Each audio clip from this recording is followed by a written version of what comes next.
Hello, everybody. Welcome to Encounter Balance. This is the Alchemists Rebooted session, technically session 5, but we're going with session 1 again because this is a whole new group of characters. And we are just going to get right into it.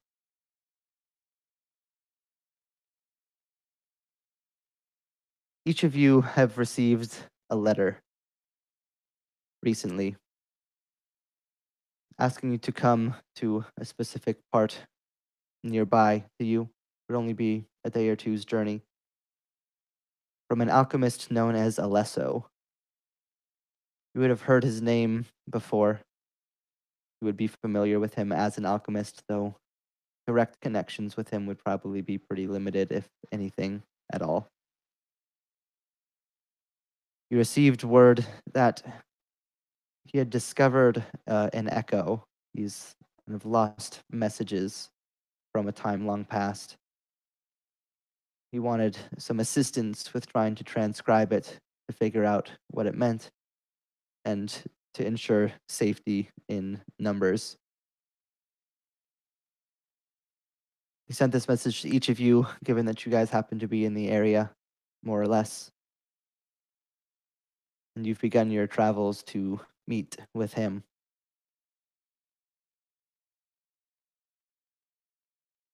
Diana, you are approaching towards this small, meager home. It's pretty bland, pretty almost lifeless is probably too strong a word, but pretty drab. You believe that this is the location that you have been called to. Why don't you tell us a little bit about Diana? What would we see as she's approaching, and what's going through her head? Slinged over her shoulder is a bowstring, a drawn bow. She's carrying a large pack on her back. She's wearing this thick fur coat to stave off the cold. Her hair is a fiery red. It's pulled back in a tight bun behind her to get out of the way of her face and eyes. She's cautious and almost silent as she walks and approaches this derelict shack. She's constantly looking around, looking to the sky, looking to the shadows, looking to the gaps in the trees, gaps in the rubble and the ruins. She would pause as she approaches this building, and slowly would step up to the entryway, alert but calm.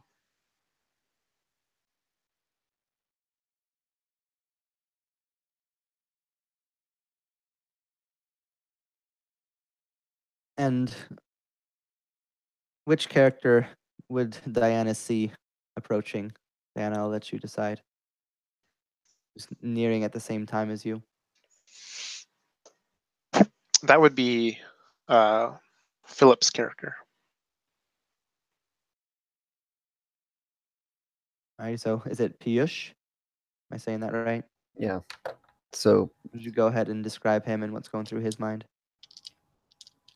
Piyush is walking up the trail and he catches a glimpse of this fierce huntress in the area, and he knows that this is where he must be meeting people. His approach is silent, and he's wearing just cloth wraps all around, and has a red cape, wool, to keep him warm. This is the first time that he has answered these calls for his master alone. He's gone on a few of these with him, but this is his first one alone.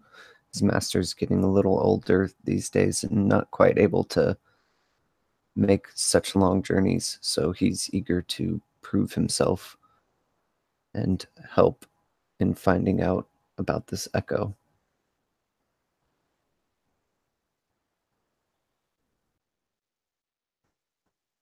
As he approaches Diana, he'll say, "Hello? Are you here to answer the call?" She would spin around, surprised by your presence. She thought she was alone. She heard no one. Her ears normally don't not betray her, but nonetheless they have in this moment. Did you get the bird too?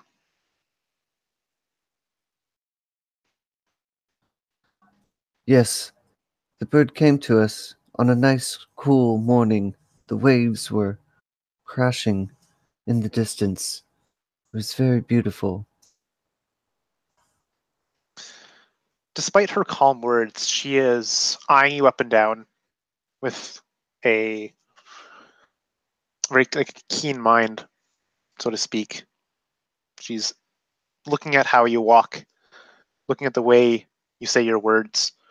And when you say waves, you can see almost a slight look of surprise and curiosity that would inch her way on her face, but then slowly recede as she regains her composure once again.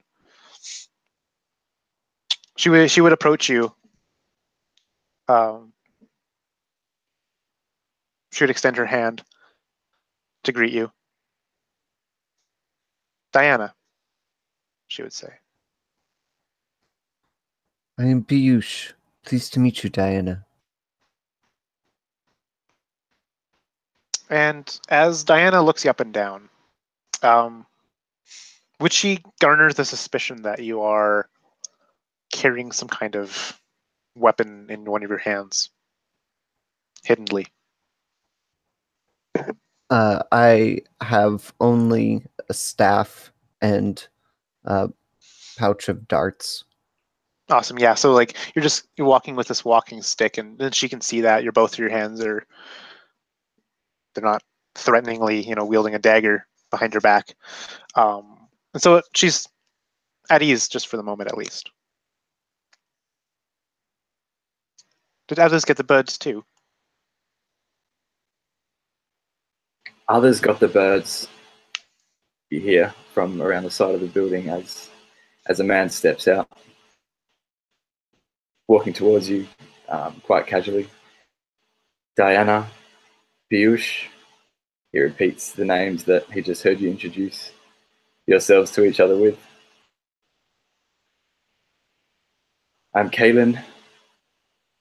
Welcome. We're all here to answer Alesso's call. I shall expect that a few others should be arriving as well. There should have been a few more in the area.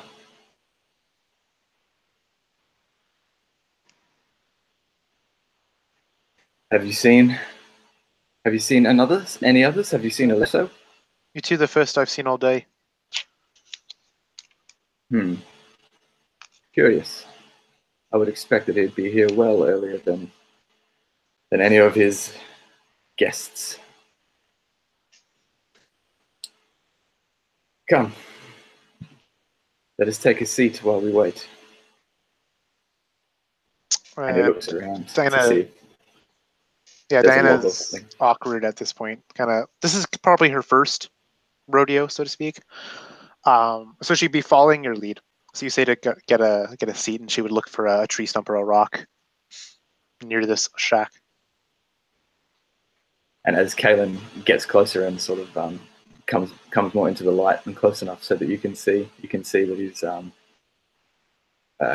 quite a tall man with a shaved head, and he's got a big scar down one of his eyes. And that eye is completely ruined. Essentially, it's just that white, milky white. He's wearing quite fine clothes with this what appears to be a belt buckle, cross belt on his chest, which appears to be gold, which is a very rare sight. He's got a sword at his hip and a shield on his back, and he has what appears to be a slight limp as he walks around.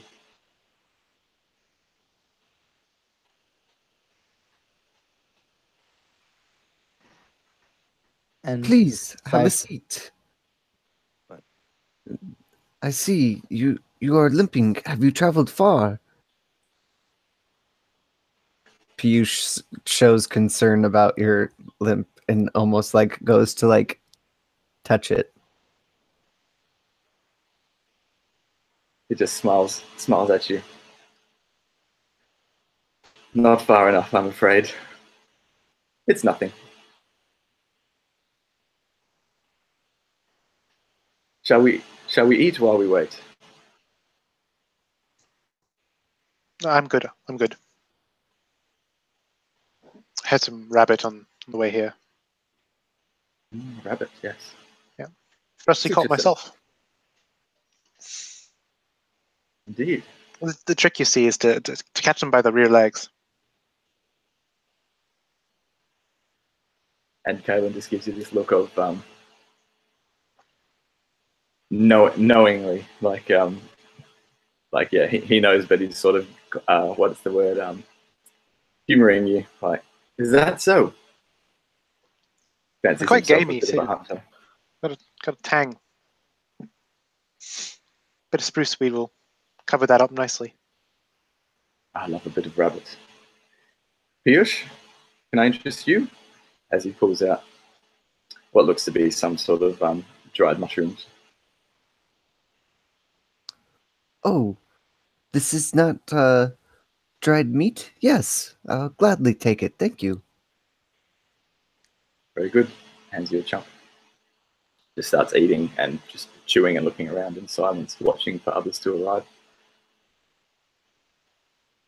and Cyrus, you would hear these voices coming from over the crest of a hill, carrying pretty easily in the air. You would guess that these are people who have already made it here. Sounds like quite recently from what they're talking about, and kind of just the small talk that they're engaging in. What would we see of Cyrus, and how would he be reacting so far? Yeah, so Cyrus would come up over the crest of the hill, wearing a kind of dirty robe, kind of a light brownish color, the hood over his head. Short sleeve though, and you can see that his whole right arm is bandaged from top to bottom, just entirely wrapped, with a quarterstaff in his other hand. As he's walking, and he kind of has this like look in his face where he's just kind of fresh faced and like taking in the environment as he goes. And are there any other people in this area, or is it just this like house? Or This particular house is pretty remote. okay, You can see it's probably more of something that this alchemist has built specifically just for himself, not so much as part of anything bigger. gotcha. Yeah, so Cyrus would yell out, I suppose, from where he was, "Kaylin, is that you?" And then he Kaylin, would start to like kind of hurriedly move over there. despite being on vigilant lookout, he doesn't startle up when he hears his name. He just sort of, while he's chewing, just sort of looks over,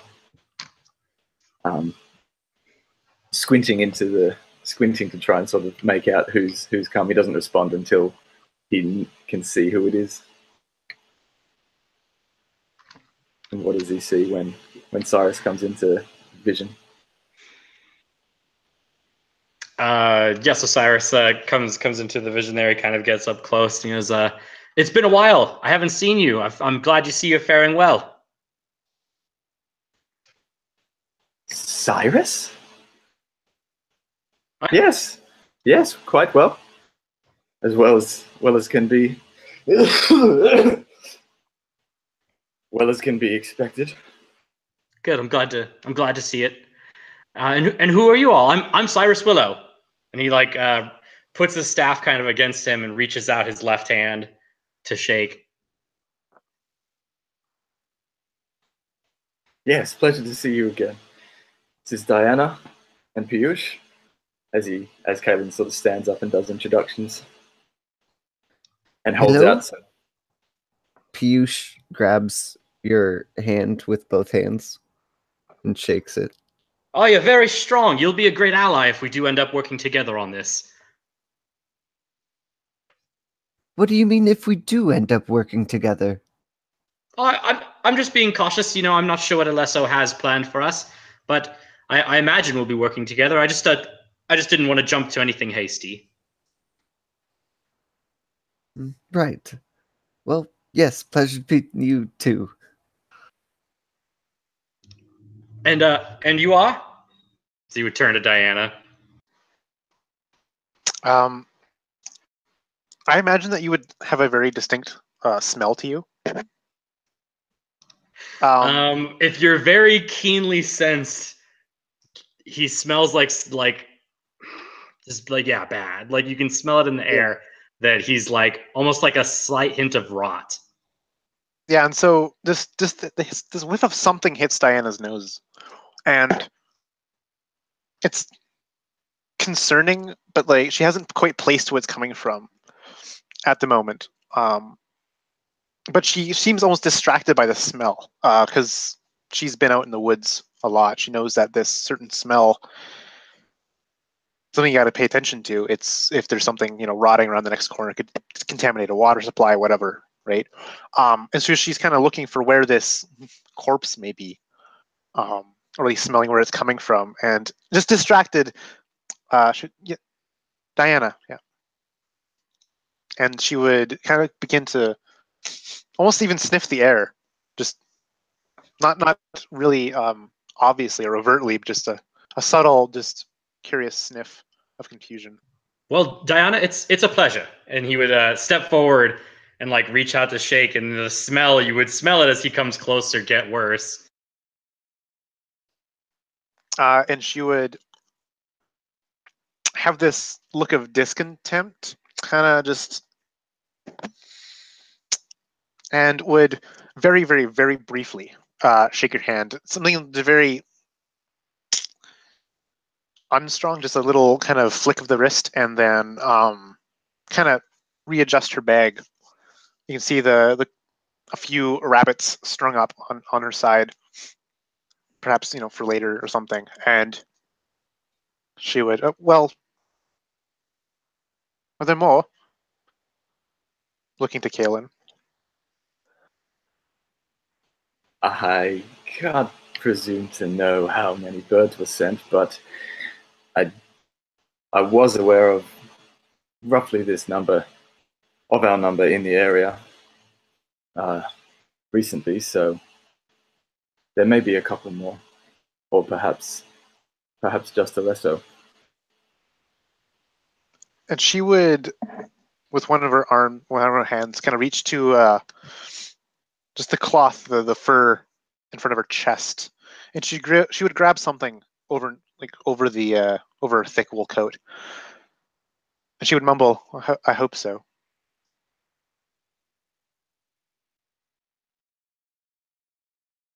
Well, I'm sure he'll be here any second now. There's nothing to worry.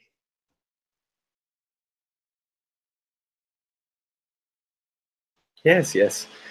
We may as well make ourselves comfortable while we wait.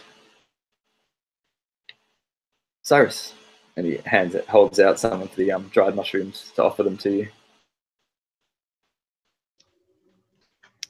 And Piyush will pull out a small reed pipe and play little soothing tunes as we're all waiting there too. Yeah, and so Cyrus would take them. Are we like outside on like a porch? Is there like a front door? Yeah, you would see the door mostly closed. Like there's maybe like a half inch or so of space where it's kind of still hung open a bit, but Well, no sense in waiting. Let's go ahead in. And he would shout out, Alesso, are you in there? He would knock on the door, hesitate for a moment, and then push it open. yep, the door swings open easily. As you walk inside, there's not much in there. A couple of small like sets of drawers with various just things kind of scattered around them. A bed, a table, but pretty light overall. But you would see on the table itself a piece of paper that's been nailed down by a dagger with writing on it. Oh dear. Well, maybe this was left for us. And Cyrus would walk over and pull the dagger out and take a look at the paper. Yep, you're able to do so. The dagger comes free easily enough. And as you pull the paper up and begin to read it, it would just be addressed to the alchemists. It says, "To any of you who have come here responding to the call, I've gone up ahead, northwards, towards the mountain. About halfway up, you will see a home there, is where the echo is found. I'm securing the location as best as I can. Once the lot of you have gathered, feel free to come and meet me there as soon as you're able. I sent 4 birds out, so that should be the amount that I would expect. Hopefully you've all been able to make it. Alesso." Well, it looks like it's just the 4 of us here. Kalen, what do you make of this? Takes it from you. So does that thing where he's reading it. Well then, 4 of us it is. Shall we? Let me see it. Let me see. Hands it over. Yeah, and then I would skim over it. And she would just look to the direction that it's referring to, northwards near the mountain, where there's a glade where the house is. And she would point to it if possible, just like that way. Yeah, you'd be able to see the mountain that he'd be referring to. It'd be quite a ways away. You wouldn't be able to make out any of this like specific details at this distance, but it would be visible on the horizon. And there's a bit of more of a sternness to her voice when she says this, as you could tell as she's reading it, her gaze hardened as she read that there would only be the 4 of us. And she would kind of hand the note back to you, Kaelin, a little bit more firmly than what is normal. Just kind of like just forcing it back upon you. Are you all right? Is something wrong? No? I could tell your demeanor changed. I'm perceptive like that. I can kind of, get the emotional state of people. I was just wondering if you're okay. We could talk about it on our way there. It seems like you're a good tracker. I prefer not to, thank you. Okay, well, if you change your mind, go ahead and let me know. Will do. Thank you. Excellent. I'm sure we'll be great friends after this. You'll probably warm right up to me. And at that point, she's like side shuffled slowly to be probably the farthest from you. Not only because of the smell, just because of this overt demeanor you've been exuding. And she would whisper to Kaelin, "Are all the birds like this?"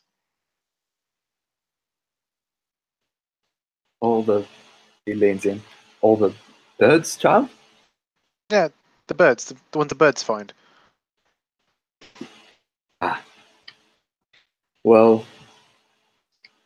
kind of gesturing to Mr. Happy-Go-Lucky over here, Cyrus. And he just kind of looks over and gives you a bit of a knowing wink, like, not all of us are so lucky as he.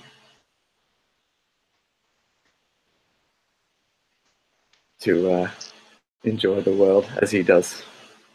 And he gives her a little sort of pat on the shoulder. Come, child. Let's plot our course.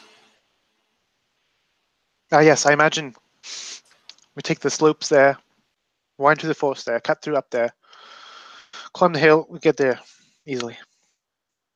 And she'd be plotting out kind of a course as she's kind of navigating with her finger in the distance, just the easiest way to get up the mountain. And she would kind of postulate an unconventional kind of route. Some people would just walk directly to the location. She's like, no, it'd be easier to do this way, less of an incline, blah, blah, blah, blah. You get the impression that she's a well-traveled individual. Ken will be nodding along, following along, and then agreeing with a bit of surprise actually when she suggests this sort of alternate route. Ah, yes, very clever, very good. Right, sounds like a marvelous idea. Kaylin, if you have any trouble on the march there, if you need me to carry anything, let me know. Will do, Cyrus. As it happens, this shield has been chafing my back quite a bit recently, actually. Would you mind when we set off? Of course, no problem, Kaylin. Yeah, Anything to help you out. You can have these rabbits too. Hang on them for me. And she would kind of unstring this string of 3 rabbits that are kind of they're dead, hanging by their feet or whatever, and hand them to you as well on a cord. Oh, of course, no problem. Is there anything else? And he would take the rabbits and start to put them over his left shoulder, and then he would put them over his right.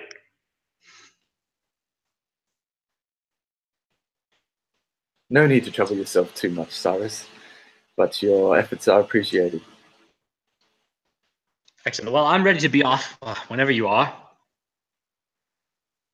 Kaylin, she's whispering, or talking softly. Might suggest him carry that rock over there too while you're at it.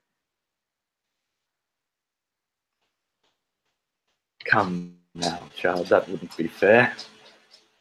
He just says. It is a beautiful rock. We might need it, Piyush says, kind of smiling and winking.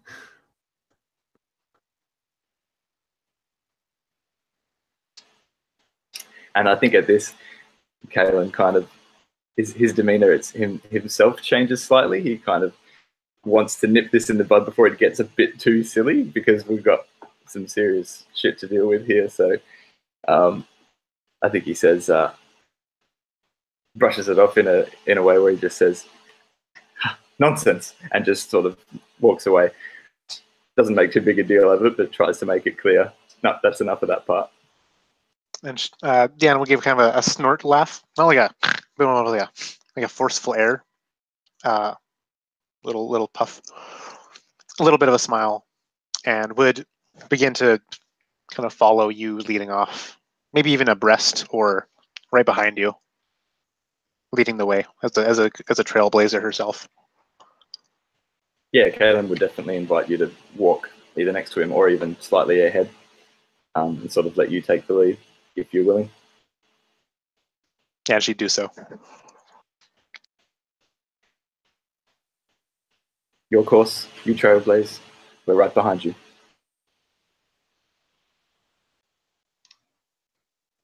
So, Piyush, where are you from? I'm from the ocean. I can't say I've ever seen. Actually, I was there once. I was just curious. Your attire is so different. I just wanted to know a little bit more about it.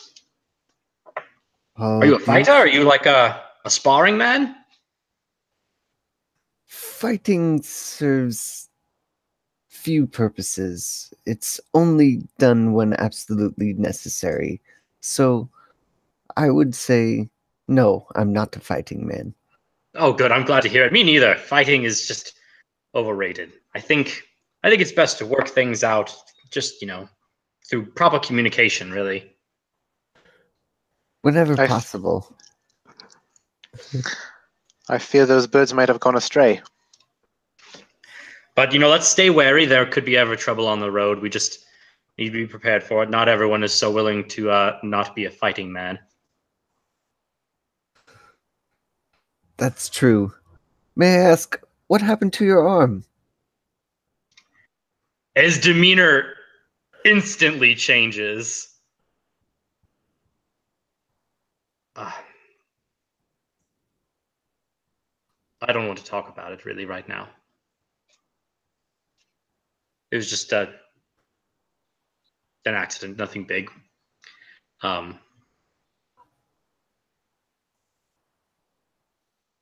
It's nothing. Yes, of course. Well, if you'd like me to look at it later, No, I- it's can no, do it's fine. Forget about it. It's just a burn. It's all right. I've already bandaged it up. It's okay. he kind of like looks at you sideways, but just quiets up, and then just goes about talking to you about the ocean. The ocean. Yeah, I was gonna say. So how is living by the ocean? We just have this conversation as we Yeah, go. exactly. And as that moment fades, the sudden demeanor shift, and I imagine like long awkward silence before this casual talk begins again. You guys continue on the journey begun northwards. It would mostly be pretty level, pretty for a while. As you get closer towards the mountain, though, after a couple hours, it would start to become a little bit more steep, more hills.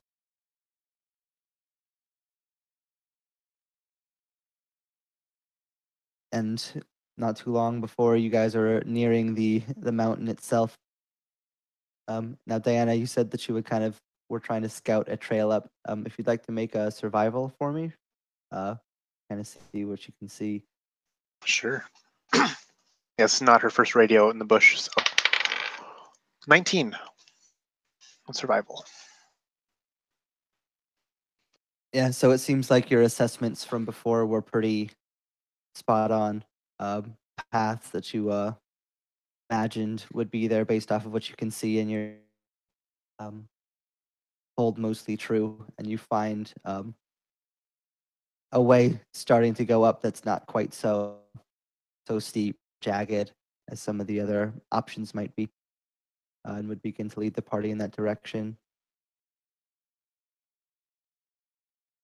And real quick, if I could get everybody to make a perception roll for me.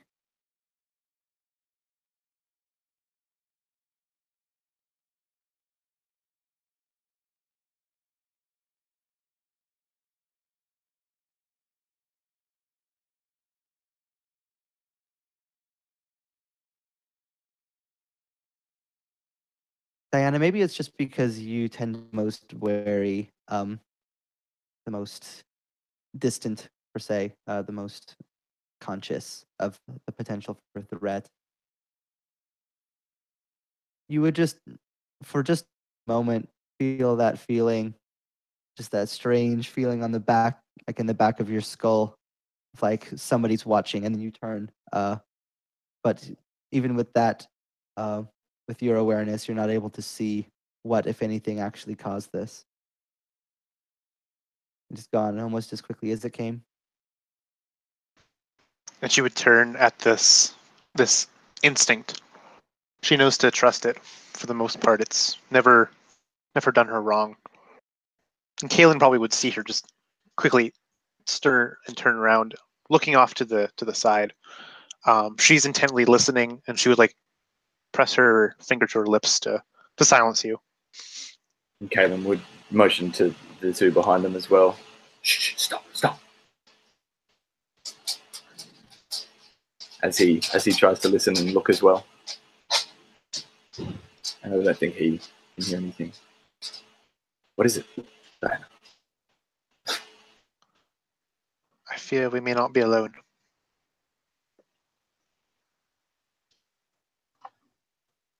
And she would be scanning, just looking, hearing with such intent at what would cause this disturbance.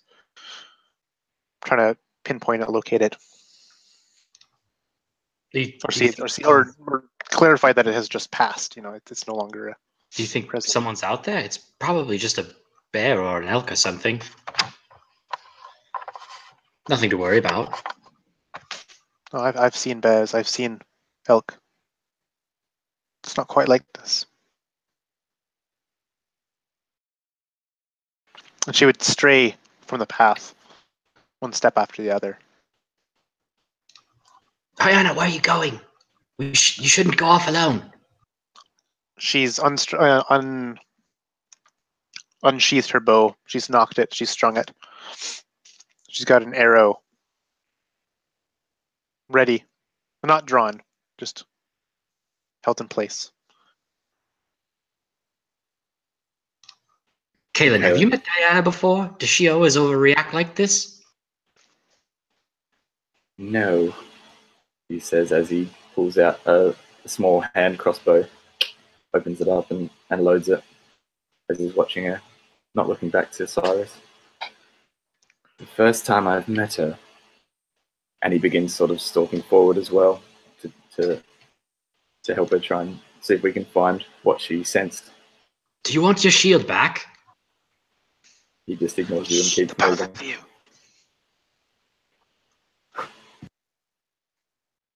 And Diana, if you want to give me, I guess it would at this point probably be investigation, but or survival. And you can do so at advantage with since Kaylin is helping you out. Thank you for that advantage, Kaylin. That'd be a total of 20. Would be, honestly, it doesn't matter. Investigation or survival, they're both the same for me. Yeah, so you're kind of scouting around trying to see what caused this, and you were kind of drawn upwards towards one of the mountainsides that kind of goes up into a cliff, and it takes you a little bit to find it. If you weren't so diligent, you wouldn't have seen it at all. One of the trees that was kind of overlooking where you guys were walking down this path, you can see a couple of scratch marks in the bark of one of the branches up top. But when you look up, there's nothing there anymore. And you would catch just the slightest hint, again, if you weren't so diligently looking with multiple of you, you probably would have missed it. Just a bit of rocks and dirt that seem to tumble down from the cliffside above. Do these claw marks in the branch of this tree, do they have any glaring significance or any identity that she can garner? It'd be hard to tell exactly what they were. The only thing that she would be able to really get from it is that they're definitely too big to be a bird. Like something was up in that tree. And the claw marks are probably like 3/4 of an inch wide and probably a good like couple inches long. So this was something big-ish.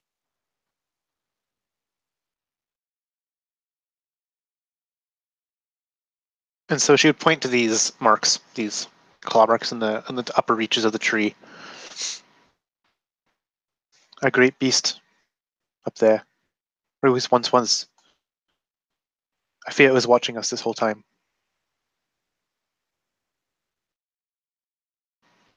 We must move. And she would head back towards the original route, or maybe even making a new one towards their goal from this point. But she would do so with more swiftness and care for her silentness than before. Diana, you go ahead. I'll take the rear. And she'd be constantly looking up to the sky and to the tops of the trees around her. She has, again, her bow kind of loosely in her hands. You know, if it's a bear, we should all probably stick together and just make lots of noise. It'll run off. It's not a bear. Silence. What do you mean? Bears can climb trees. Not the fully grown ones. I don't know what bears you've seen, but I've seen bears in trees before. Shh. Cyrus. Kaylin calls from behind. Whether it's a bear, whether it's something else, we must remain quiet until we know. Do you understand? I mean, I guess, but if one person runs off far ahead and we're back here and they get attacked by a bear... Please, shush. And she's frustrated to this point. Like she's being serious about all this, and Cyrus is getting on her nerves at this point, just because of how much he could be jeopardizing their very lives at this moment here. It is dangerous to be prey rather than a predator. But she knows that if you're going to be a prey, you better be a damn good one. And do your best is to run and hide. And so that's what she's all about right now. And you're basically messing that all up. And so she would just honestly just ignore you as to the best as she can, leaving you behind if you're lagging behind. But she's kind of tumbling over the roots and leaping over logs and listening and running swiftly.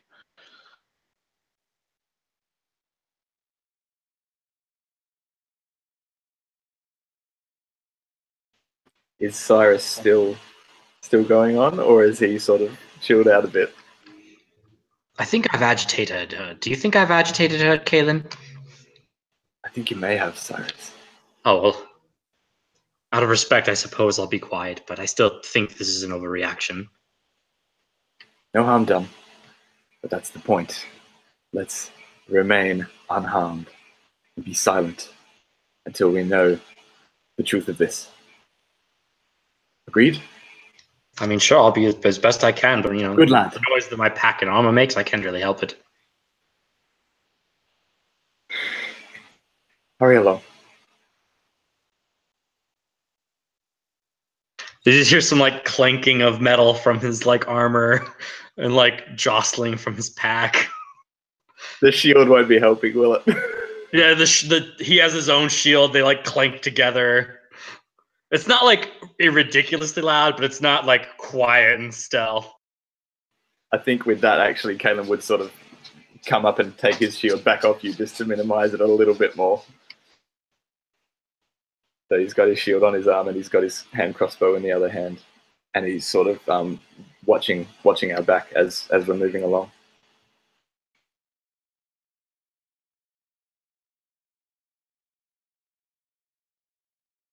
And you guys continue. Some slightly more on edge and aware, some continuing on in their jovial manners as they have been. I'm aware. I just don't think this Oh, is an issue. I got you. And Diana, you would be able to lead the others further up these paths.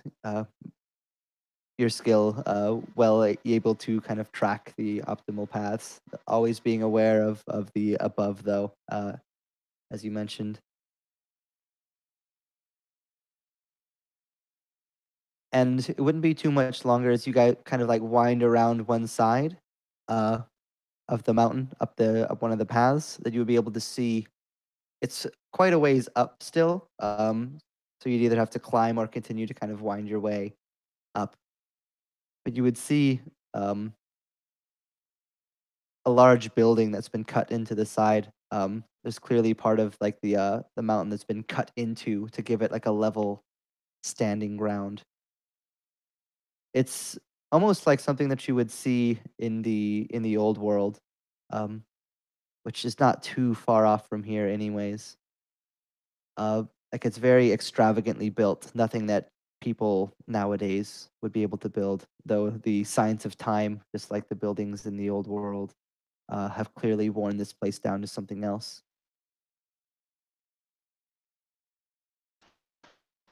That's it up there. It's too steep to climb directly up. We'll have to wind our way up. Oh, I hate going up. I much prefer the nice flat lands of the ocean. Just think of this, Piyush.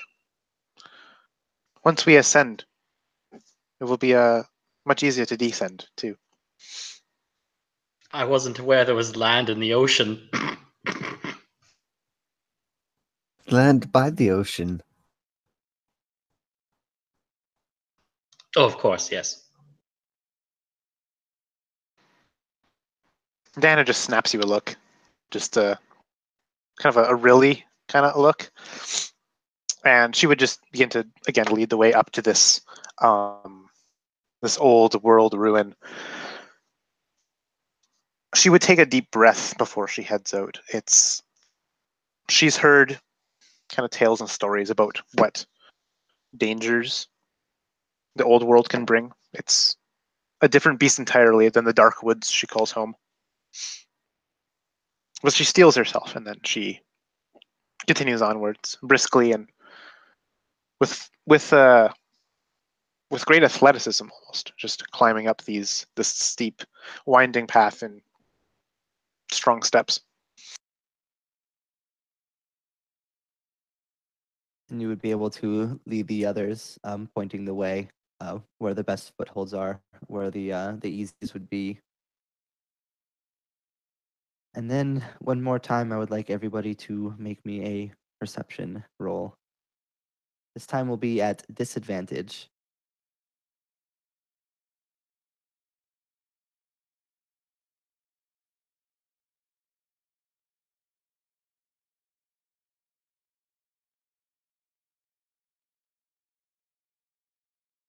Piyush, this time it's you. That strange feeling, like something's there.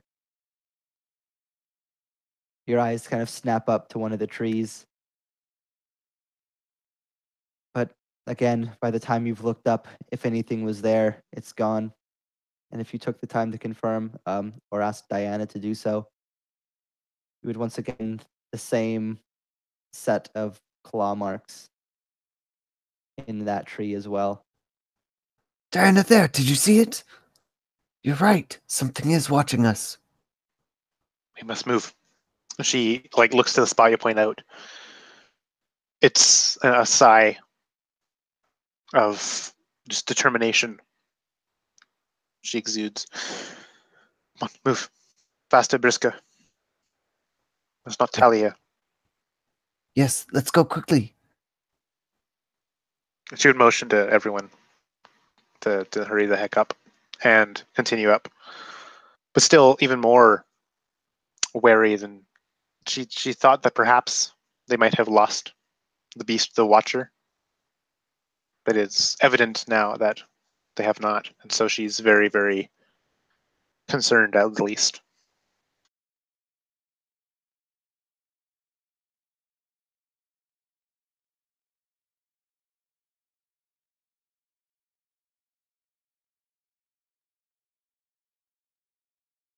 As you go to turn and move,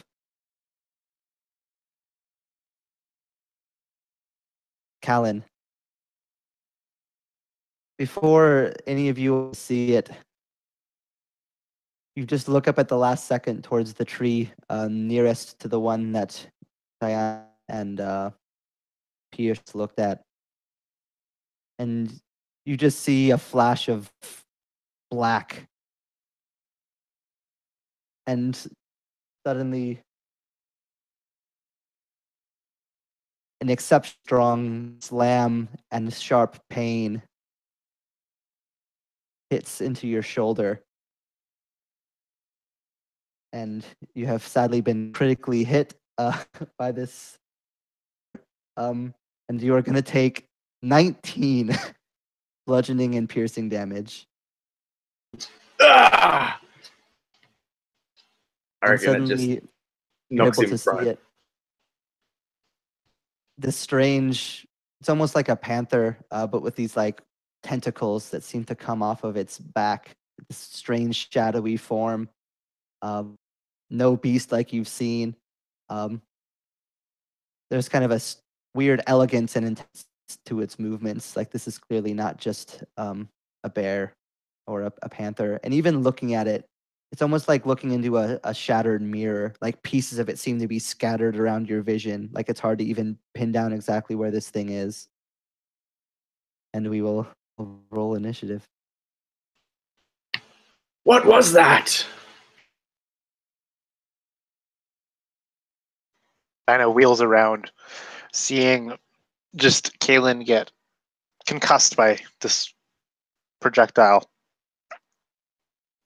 And she'd look up to see the same thing.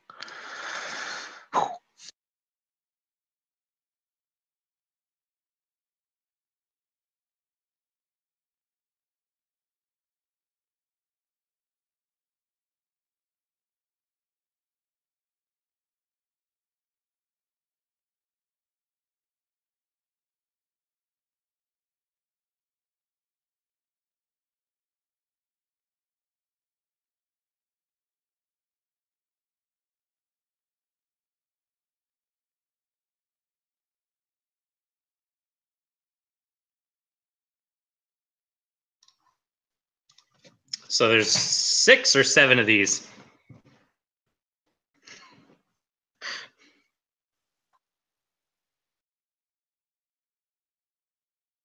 Diana, you're immediately wheel about. You are on edge, and you see this strange creature. Again, it's almost hard to see it. Like it seems to, like pieces of it seem to be scattered, like as if looking through broken glass.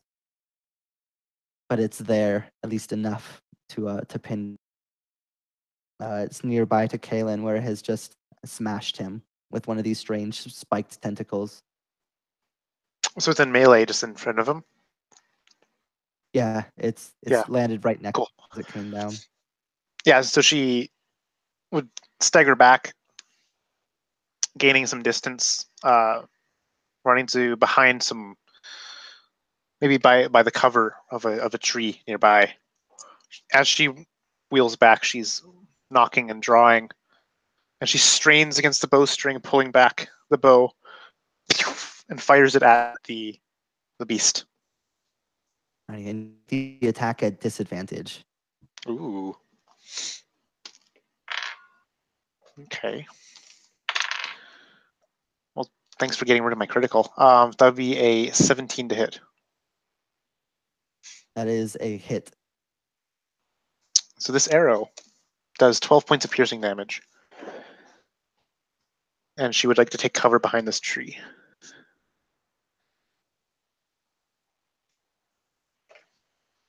You're absolutely able to do so. The arrow flies, and as the arrow hits this thing, it would let out this like strange howl, like almost like a wolf howl, but like pitched down an octave.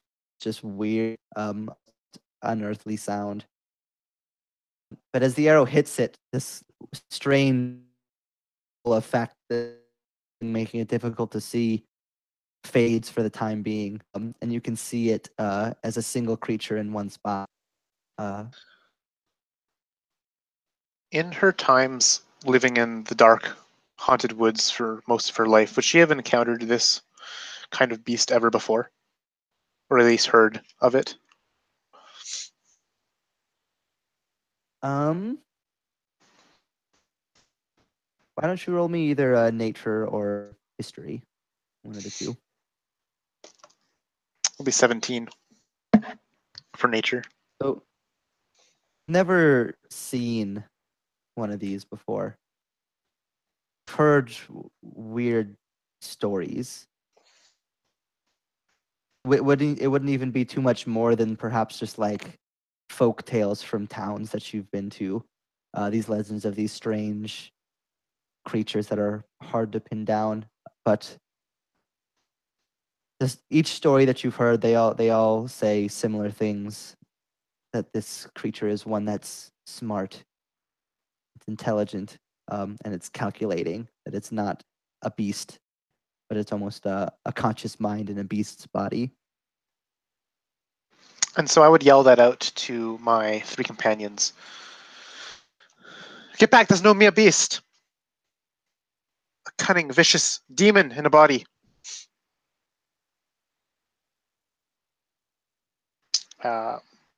I'm done my turn. All right, Kaylin, this thing is next to you. It's just been struck by an arrow from Diana. This illusion around it seems to fade, bringing it into one central point.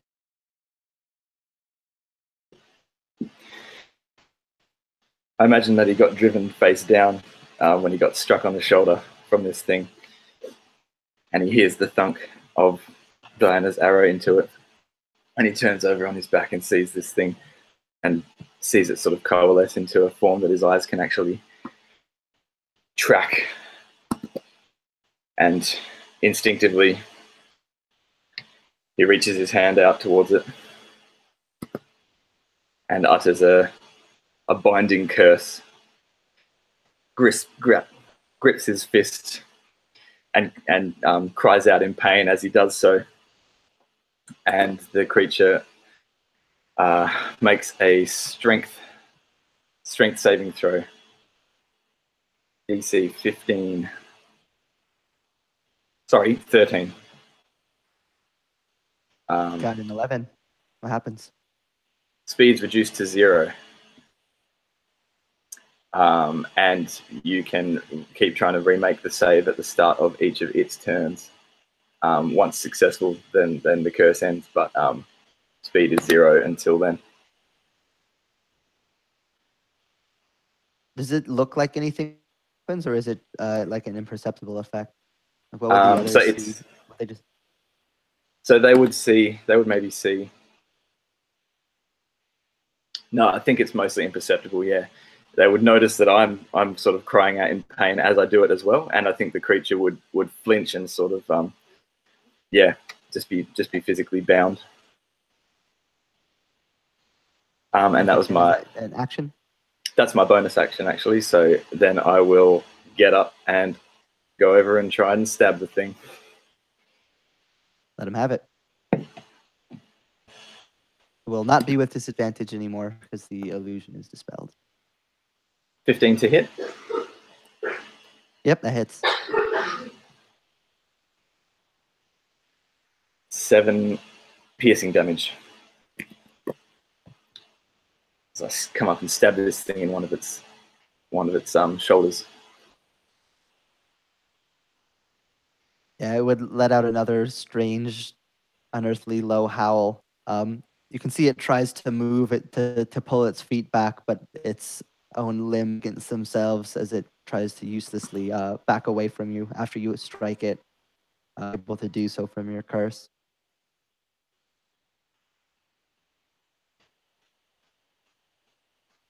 Alrighty. Cyrus, unless there's anything else. Oh yeah, so Cyrus kind of drops his pack on the ground and says, I'm coming. And he runs forward and kind of lunges his hand, his right hand towards this creature to grapple it. So a 7.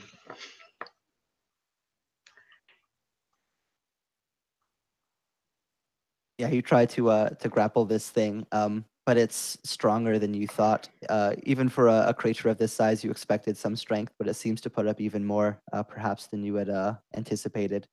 You're not able to wrangle it down. Gotcha. And so as he tries to grab it, he can't quite. But some poisonous gas starts to leak out between his bandages as it takes 3 poison damage. Ooh.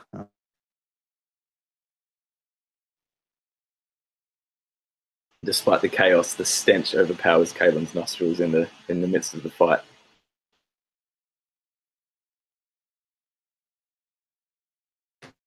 Yeah, so Cyrus grabs at this creature. He has some trouble wrangling it down, but it seems to still breathe in some of this rot as it takes some poison damage. One of these tentacles is going to slam at you, Kalen. And that is going to be a 23, which I'm guessing is going to do it. And that is going to be 10 bludgeoning and piercing damage as one of these spiked tentacles just slams into you. You can feel it just like dig in. The spine's like digging down, piercing parts of your armor and getting in up above the collar as it like spikes down into the back of your neck. Ah, bastard! God damn it! And Cyrus, I swear to God, I rolled another 20. So you are going to take 15 bludgeoning and piercing damage as another one of these spiked tentacles just comes up as you try to like grab onto it. Just comes up around over the top of your head and just digs into your back, like right above your pack, getting in between your head and your body. You can feel it, just these claws rake, and the slamming of these like tentacle hits you harder than you expected as you take the damage. And then it tries to move again still, its legs pulling at this ground, which somehow seems to have it bound. It's still not able to do so as it fails its save. to bypass that effect as well. And that will bring us down to Piyush. You've seen 2 of your companions just get slammed by these tentacles that are coming off of this thing's back. Piyush will look at this beast that is kind of solidified in front of his eyes, grip his quarterstaff tight, glance back at the path, and then glance back towards the beast before he'll kind of like take a deep breath, which is why he's going to go last, and then finally leap at the beast, making 2 attacks with his quarterstaff. 113 and 121. Those will both hit. And so he swipes first at one tentacle and swipes then down at one of the many legs of this beast as he does 19 damage, bludgeoning total. Whew. And he will then use a key point to follow up with flurry of blows and do 2 unarmed strikes also. I have it. That is 111 and 123. No, sorry, 119. And the 11 will not hit. As you go to strike, it kind of brings another tentacle out, kind of knocking your arm sideways as you go to prepare, but the other one definitely will hit. Yes, and so I hit with the 2 quarterstaff hits, and then I swing around and miss with my leg and come around with my fist, striking it. And with that, my fist is glowing a little blue as I hit it. And I'm going to use my open hand technique, and the creature must make a strength saving throw, DC 13.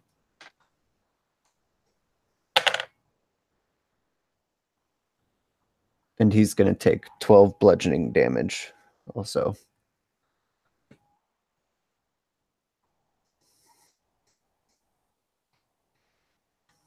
Ouch. And it does not make the save. What happens So- with that? He is flung 15 feet away, hopefully off of Kalen.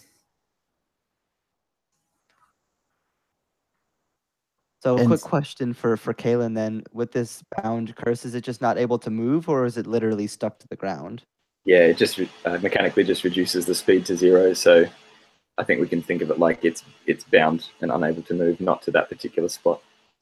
Okay, perfect. Yeah, so Kalen just slammed, not Kalen, Piyush just slams this thing with his fist. It goes flying into through some of the spaces between the trees as it's knocked 15 feet away. And as Piyush launches in and is just like quickly, spinning around, doing all this shit, hitting it, he's going to say, "Watch out, Cyrus! You might get hurt!"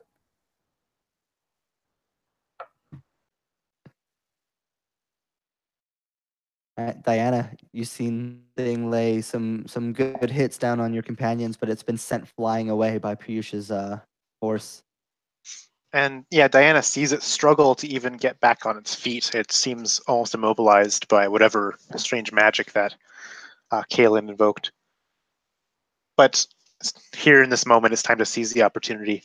As she climbs up onto a fallen log, getting a little bit of a height and being able to see it, she draws back the bowstring, takes a deep breath, focuses. Time almost slows for her. She uses her sharpshooter ability, getting a 17 to hit on this creature, and dealing a total of 20 piercing damage. Ouch. Yeah, And with if the it's creature, oh, go ahead. so if it still lives after this, I'm going to burn an action surge. It does still live. Yeah.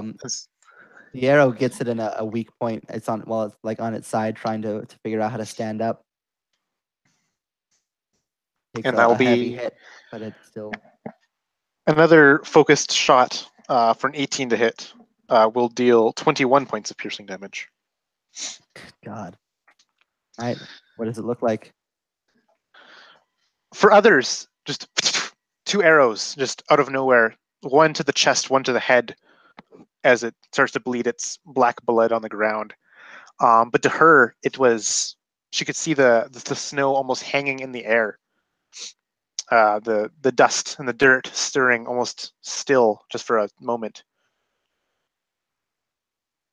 And then as the arrows struck, time almost seemed to catch up back to her again. And she's heavily breathing now. The strain that she put on the bowstring is exhausting. It's a pretty thick bow that she uses. And so she would let out a breath, and she would look to see how the 3 of her companions are faring. She notices the wounds on the shoulders of Kaelin and Cyrus. She looks and she pauses to see if the beast is going to get back up after those 2 hits. Yeah, after the first arrow, it lets out a whimper. What would be like almost like a dog-like whimper if it wasn't so like lower pitched compared to what you'd normally hear. Just this very strange, eerie sound. But then the second arrow hits it, and after a brief period, the whimper falls silent. The creature's tentacles that are kind of held up collapse down onto the ground. And she would examine, kneeling over this body of this creature. She traced her fingers along its fur or whatever skin it has, just to feel it in from her gauntleted, her gloved hand. And she would try to wrench free the arrows, hoping to preserve them at the least. Yeah, you'd be able to do so.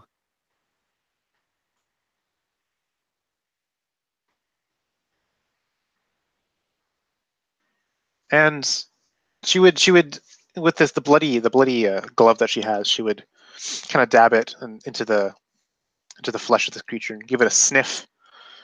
Does it smell vile, or is it more just regular blood of an animal would be?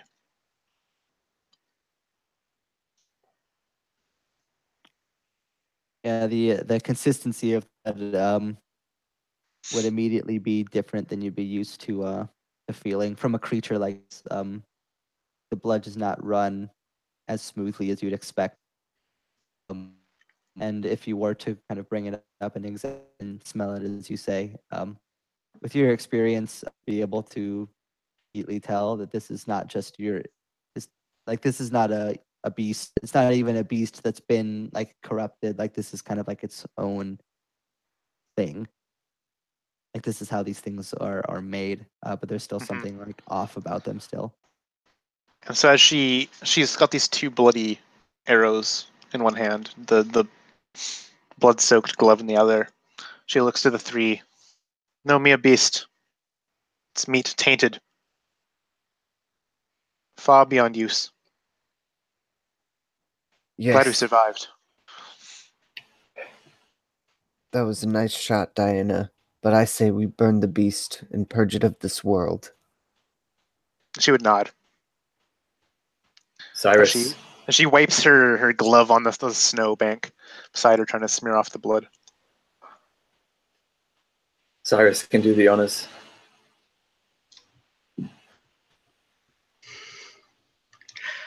Of honors of what? Helping us build a small pyre to burn it.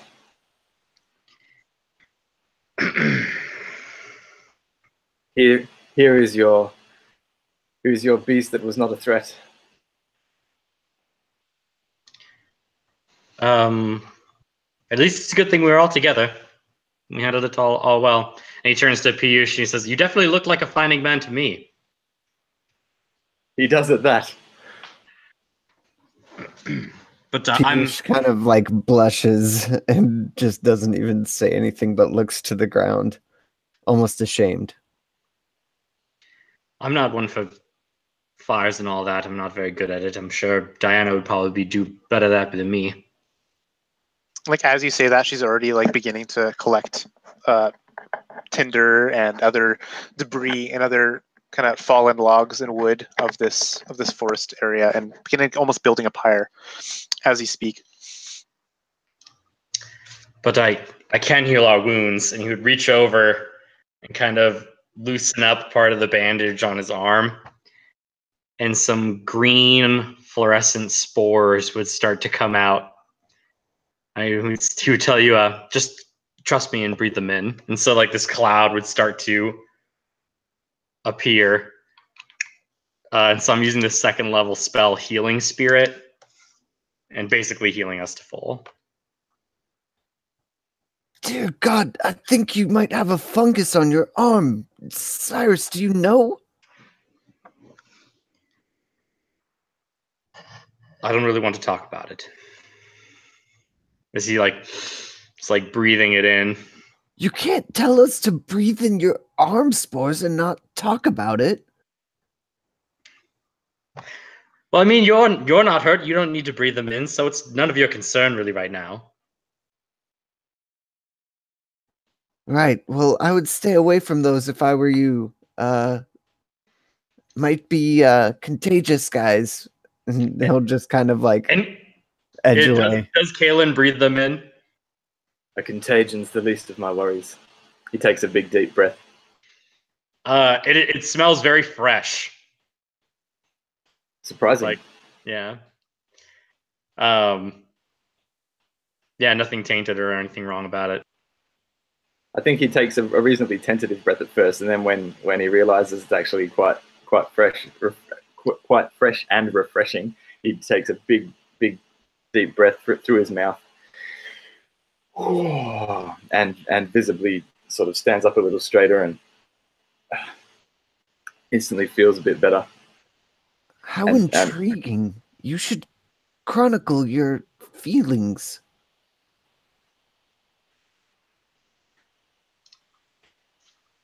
Have you got a quill? I shall dictate to you. It's nothing I would ever wish on anyone.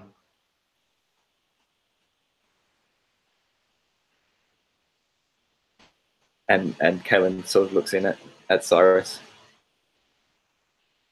My friend, we all have our afflictions. Thank you. And you fought bravely, jumping in at the beast. I know it's not something which you have a great deal of experience, so well done. I guess I just would never rather see anyone get hurt, so I'd put myself in the way if I can.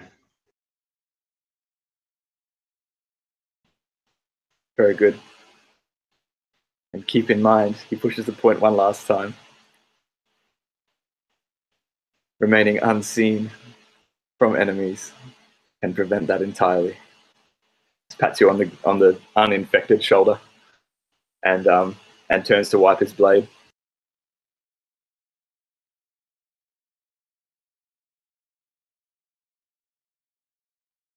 Diana, at this point, you've been able to collect what you've needed. So it sounds like you are going to burn this creature.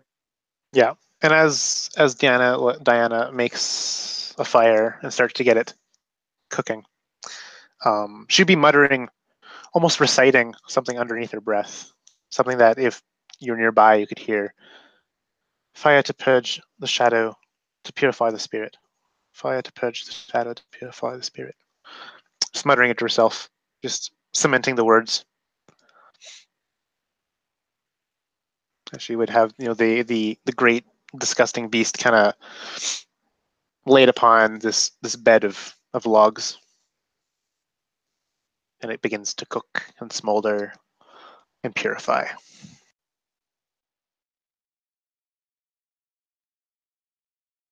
And strangely, but perhaps not unexpectedly, depending on your demeanor towards such things, as the creature burns, it does so completely to the point where there's not even a skeleton that's left behind. This fire almost seems to completely destroy this thing, as its body just almost melts away in contact with the fire.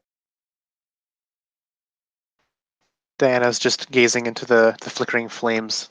Sometimes they roar, sometimes they just crackle and smolder. She's got a solemn look as she stares into the fire.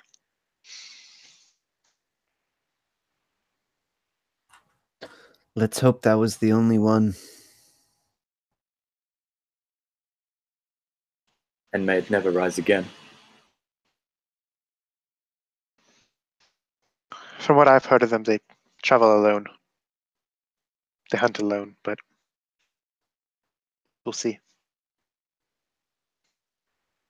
And after this ritual is done, she would snuff out the fire with dirt and kicking dirt over it, and after it starts to die down, just to not have a forest fire happen on her hands.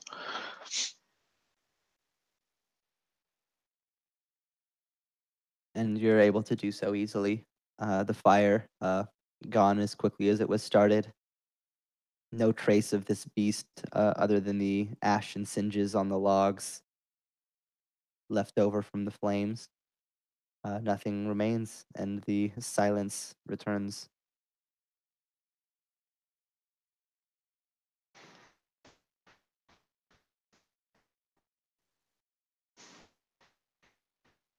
Kaelin looks around. How nearby is the destination? Can we still see it from here? Yeah, so you guys didn't make it too far from where you were before that happened. So you'd be able to still see it up on the cliffside above you. You figure it wouldn't take too much long to kind of work your way up around back to it.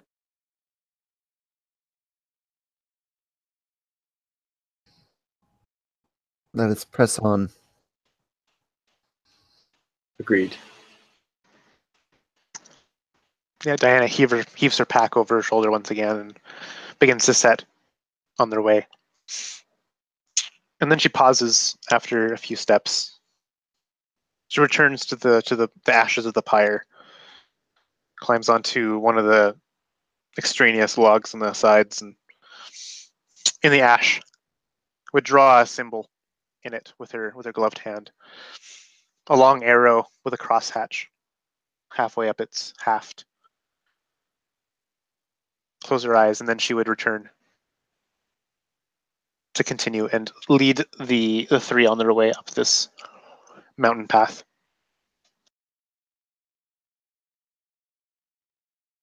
And you would be able to continue working your way, winding up the path. That sensation of something watching you every once in a while has faded since the beast has been slain and burned away. That feeling seems to have faded with it. And you're able to make the rest of the climb in relative peace, though I imagine still on edge from everything that's happened. And as you start kind of rounding up one of the last curves, it starts to level out towards where this flat section has been cut, where this large manor almost is built. What would have been an extravagant home in its time, now much more worn down. And all of you would be able to hear this as you near the home. Something strange, something that in character you would have never heard before. But out of character, it's easy enough to describe. Piano. These lush chords and melodies coming from inside the home, this beautiful music almost straight, just unearthly beautiful. Like nothing you've ever heard. It's remarkable.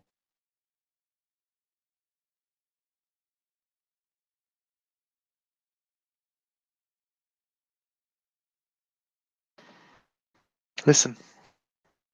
The place itself sings. Yes, my word. Beautiful. Is this the echo? Caitlin just kind of looks over at Piyush. Perhaps. Unlikely. Let us see. Where is it coming from? As he looks around.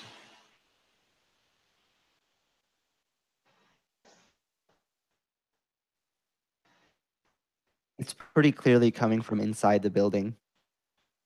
It's hard to tell exactly where, but it's definitely coming from within.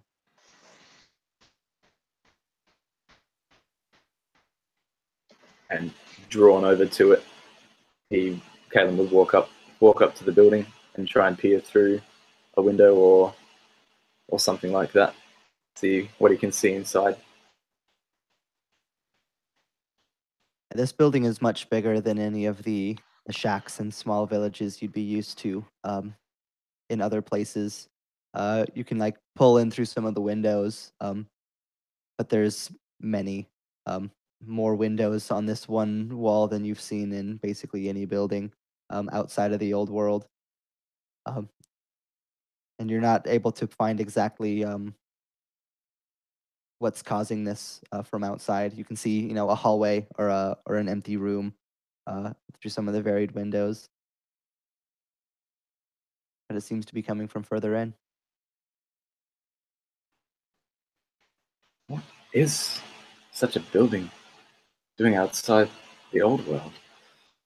Must be exceedingly rare.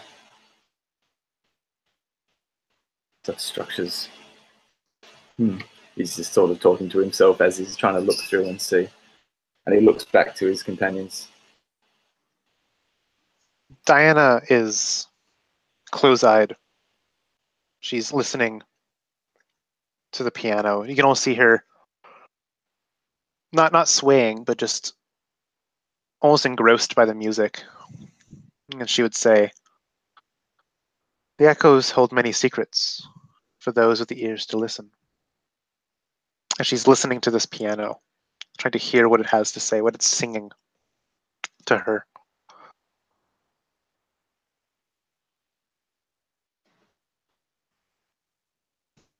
And then she would open her eyes as you kind of ask her. She almost shakes to and would advance cautiously but with determination to enter the structure. She almost pays no heed to what you had said, what you had asked, what a place like this is doing so far from the old world. She doesn't even seem to question it.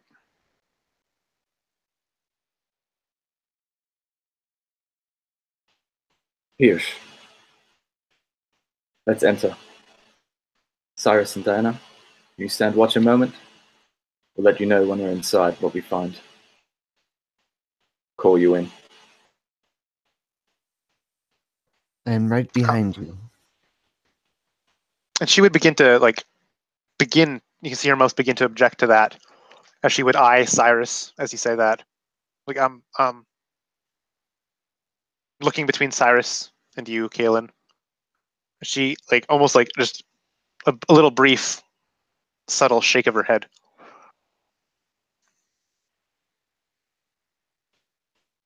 Very well. I'd like to enter too. Go ahead with Piyush. Child. All right. I'll Well, stay if you need me, just shout. Me and Kaylin will be right here.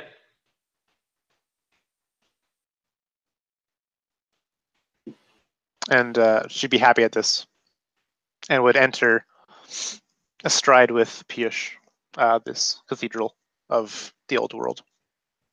Piyush is relieved that we will be able to go silently and quickly.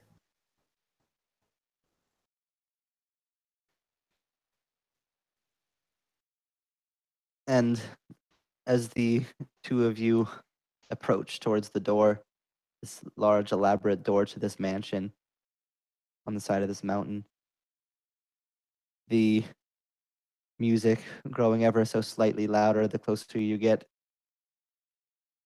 as the doors creak slowly open and to maintain a sense of quiet. The noise, the music would become even louder with the doors open. The peace building as it's gone on into these huge, lush soundscapes. And you step in. And that is where we will take a quick break here. Oh, damn. Never split the party. Always. The sky. Alrighty, guys. So feel free to go grab a drink, a snack, do whatever you need to do. We'll be Awesome. back in 5 or so. All Get back right. into it. Cool.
Alrighty, I am back. We've had a couple people pop in here so far, so thanks to anybody who's been checking it out.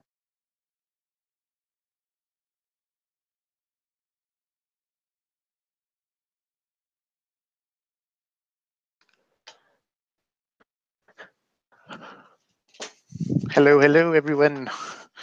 All 100 viewers that are in the chat right now. Yeah, right. Yeah, Hit the big times. this is a very different character from Airgrim. It's kind of fun to diversify a little bit. Yeah. And I'll also say that the sharpshooter feat is pretty badass. Yeah, you guys were putting up a lot more damage than I was expecting off the bat between between the monk and then the action surge double sharpshooter fighter. Yeah, it was just like, oh hey, this thing is unmoving and no longer blurred. I guess it's time to pull out the sharpshooter. Yeah, that was a lot of pain that you were Yeah. able to put on that.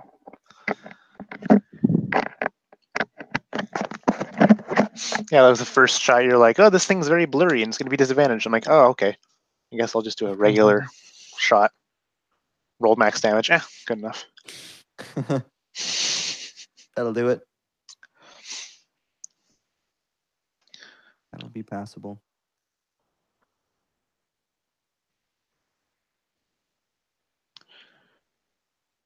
Yeah, we get to delve into a Cathedral of the Old World. I'm excited. This is what Diana has been trained to do. Doesn't mean she's done it yet, but it's just what she's trained to do. That's enough, right? Yeah, On the job experience is overrated. underrated. I'll be there to help her the whole way. Yes, you can help us by getting as far away from us as possible. Thank you. Damn. I'm gonna come in clutch here pretty soon. Oh, Maybe. Sure. Yeah. Just mass rejuvenate on all of us. Hour and a half into session 1 and everyone's already throwing shade. Yeah, literally I'm gonna- throwing shadow. Yeah. Maybe making it to a session 4 PvP TPK again won't be that hard after all. I mean, if like Corey didn't make such grating characters,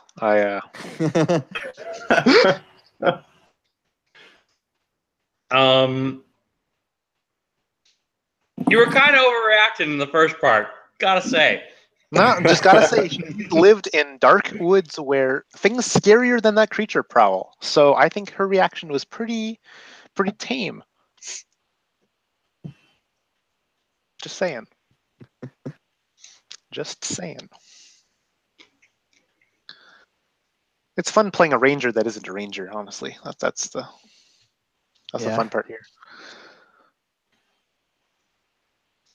Yeah, goddamn. Diana and Piyush both got some killer hits on that Yeah.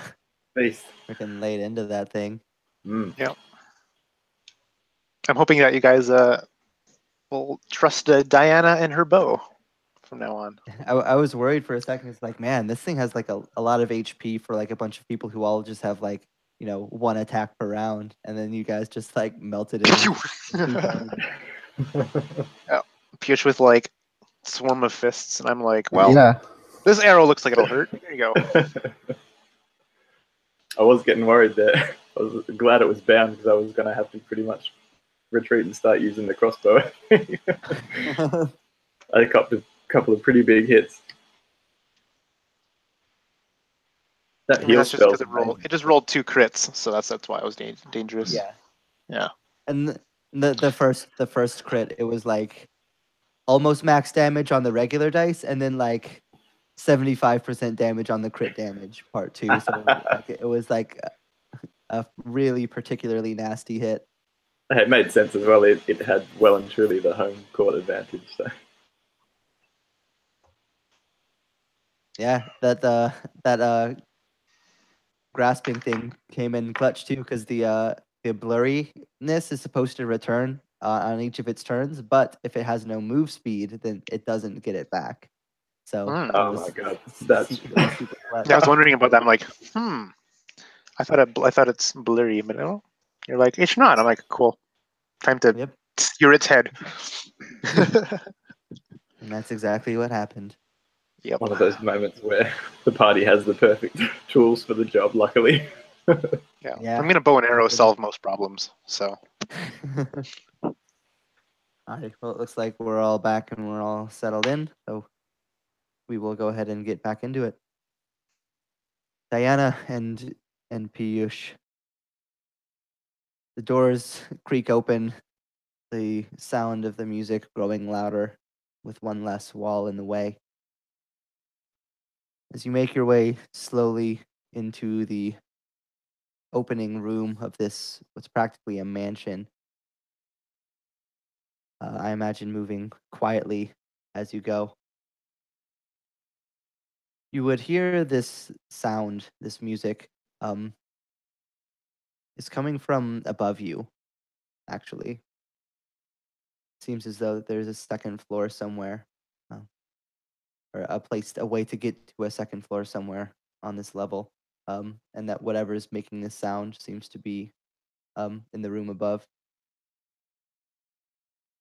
The entryway itself is beautiful. Um, it's it would have been something incredible to see in its time, but even with uh, the worn nature of it through all these years, it's still something pretty unusual to see, like marble.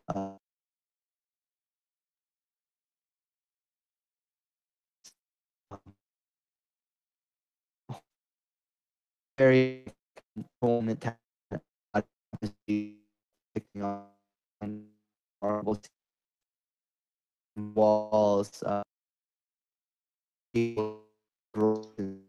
Yeah, we can't hear you, Jeff.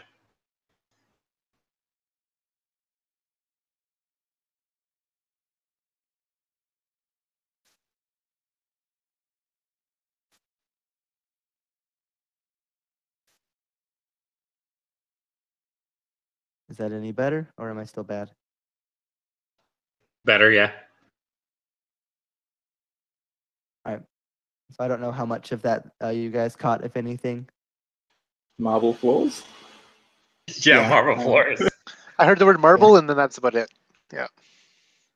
Yeah, so the this opening room is kind of remarkable. It's got like marble floors, though they're like worn and cracked with time. There's like paintings and tapestries on the walls, though most of them are like torn and faded. There's like drawers, like nice like silver candlesticks, various things, though nothing is in them anymore. Um, all sorts of finery that you would basically. The only time you've seen this is if you guys have been to the old world before. You may have seen similar things, but this is nice even for some of those places, much more so than you would be used to seeing. Diana traces her finger on the smooth silver of one of the candlesticks or other dishware ornamentation in this entryway in this hall. It's beautiful. Yes, can you imagine living like this? Such thoughts can't imagine even in my most wild of dreams. To think there used to be people walking, or so they say, through these halls. What kind of lives would they have had? Did they stalk the forests for pheasants and rabbit and hare and elk? Did they sit atop rocks and look upon the ocean waves? I wonder.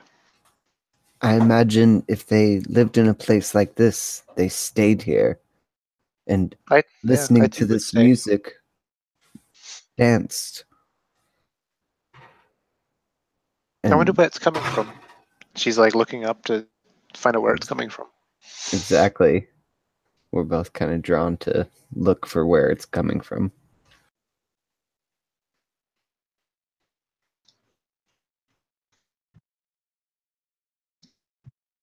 How long should we stay out here?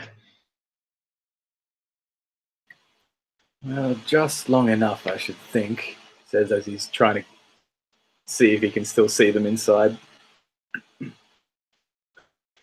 My thought was, have two people on watch in case something else comes to try and disturb us. But now thinking with the size of this building, perhaps we should venture inside and catch up to them. Do you think, my friend?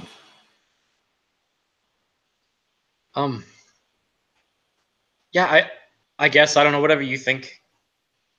I'm not really sure. Hmm.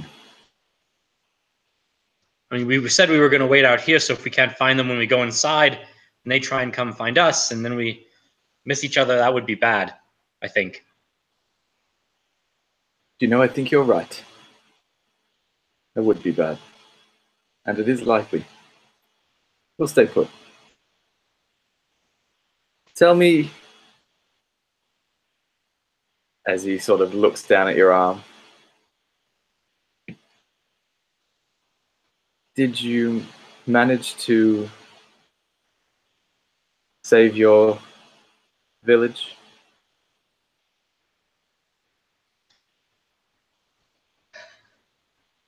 It just kind of goes quiet. I thought I found a way, but I was too late. So no. I see. It's And a hand on so your shoulder. I'm sorry, this my friend. is what I have to show for it. And you see, like, peels back some of the bandages, and you can see that his flesh is just like blackened and decayed, oozing a little bit. Is just disgusting. And Kalen doesn't flinch. He looks at it with interest, and he looks at it, with some compassion. I try and Going- keep it covered up and wrapped. I understand that it can make other people feel uncomfortable. That's why I usually just keep all of that to myself. But it's good and bad, so Well, my friend, I'm terribly sorry for the loss of your home. And as I said before, we each have our own afflictions. And you'll learn more about mine in our company together. Rest assured, you shall have no judgment from me. I'm glad to hear that.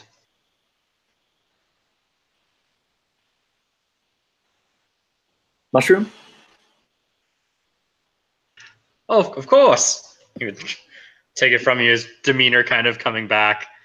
And he kind of like listens in and says, do you think maybe they're all right in there? Maybe we should head in? I'd feel bad if we just sat around and something bad happened to them while we did nothing. We could leave. Yeah, I know. And so he pulls out a scroll, like kind of a piece of paper, and just scribbles on there, we went inside after you. And then takes the dagger that he took from Alesso's place, kind of into the wall on the outside. Says, "Shall we?" Fine idea. Lead the way. Piyush, do you think Alesso is singing to us? Or was that an echo? I'm not really sure how echoes work, so maybe he is singing to us and that is the echo. He told me a lot about echoes, but I've never seen one for myself. And she would continue down this hall, trying to look for, essentially like a flight of stairs or whatever that would lead upwards to the source of this singing. Yeah, and you would be able to kind of follow the increasing volume of the music as you near closer to the stairs, which would take you up to the next level. You can hear it getting louder. and kind of use that as a guide. And the two of you are able to make your way up the steps. With another kind of couple hallways to go down, you would feel it getting even stronger, even stronger. And before long, you would round a corner where you would presume that this music is coming from.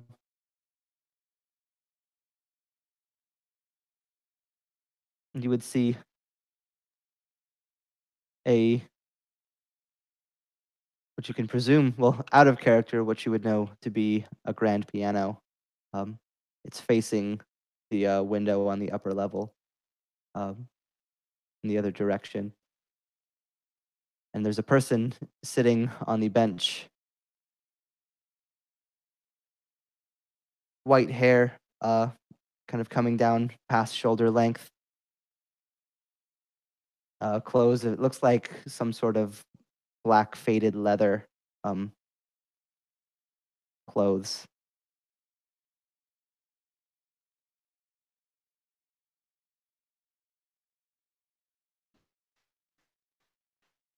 As their hands just kind of move up and down this, what in character would just be this strange object, as he's pushing on down on these keys, these buttons, making this extraordinary sound.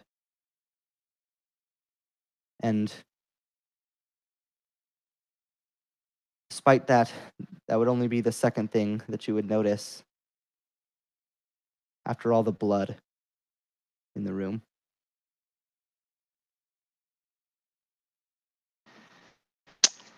Almost enamored by the music, and as she rounds a corner, the blood just immediately catches her eye and almost snaps her out of this fugue that she's in from the music, from the echo that she's listening to. And her hands would immediately go to, at her hip, a small hunting knife. She draws it, a small dagger, and would like pause and kind of push Piyush from advancing, and kind of would mutter, whispering, or not whispering, kind of like mouthing the words "blood," kind of pointing to all the walls and the floor and everything everywhere where the blood is. Piyush is looking upon this scene of horror and disgust and stops dead in his tracks and starts to slowly back away as Diana stops him. Diana peeks around the corner again, hoping to not catch the gaze of this piano player. And she's looking for the source of the blood. Is there bodies on the ground? Is the man playing the piano wounded? Is there a weapon nearby? What is the blood from? Why don't you go ahead and give me either perception or investigation and stealth?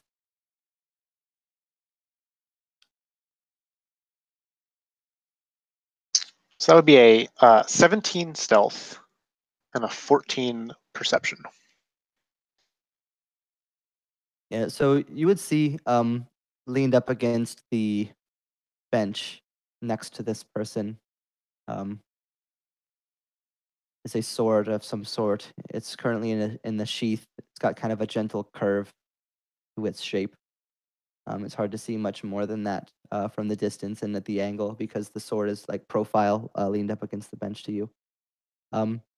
But you would spot a body as you leaned in, as you kind of peek around the corners a little bit more. That's been just cut to ribbons, like nothing that you've seen, like almost maliciously, like clearly maliciously.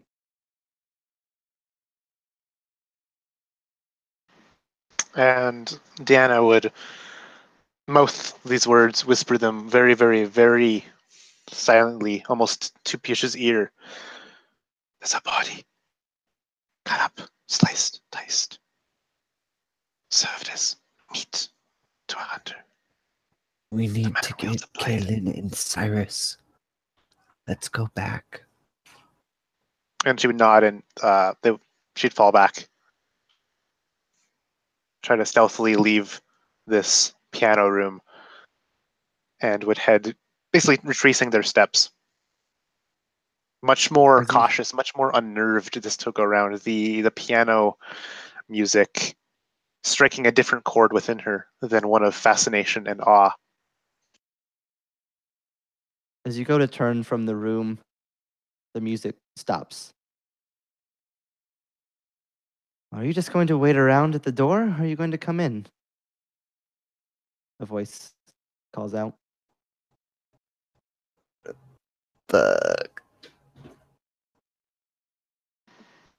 And she like motions to you to not say anything as she would begin to take steps, leaving this room. I'm talking to both of you, by the way. Piyush looks over at Diana and kind of like shrugs. And Dangerous. yep. And Piyush is going to step out from the corner and say, "What is this? What is with all this blood?"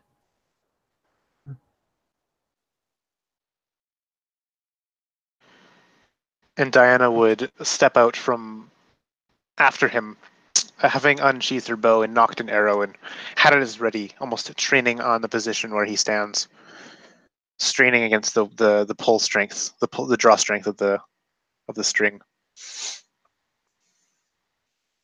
The person stands up from the bench and turns around. And you would see something that you've never seen. A person with grayish charcoal skin, nearing almost to black. The kind of strange leather armor cut into strange patterns with a symbol in the front of it. He would kind of pick up the sword, still kind of holding the scabbard in his hand. Well, you see, that man tried to kill me. I killed him instead. That is why he's there. And who is that man?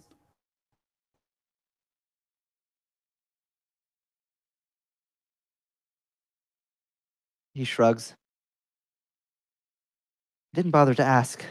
No. It's not typical to get very comfortable with people who are trying to murder you.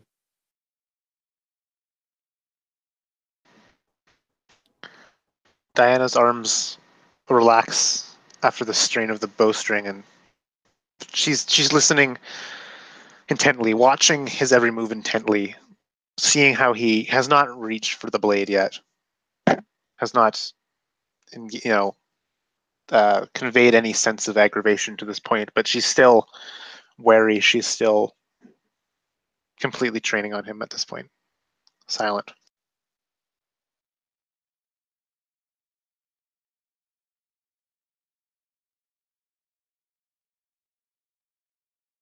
Callan and Cyrus, as you enter, the music goes silent, suddenly stops in the middle of a phrase. And you would hear, coming from somewhere upstairs, it'd be hard to make out the words, but conversation of some sort, at least it seems so.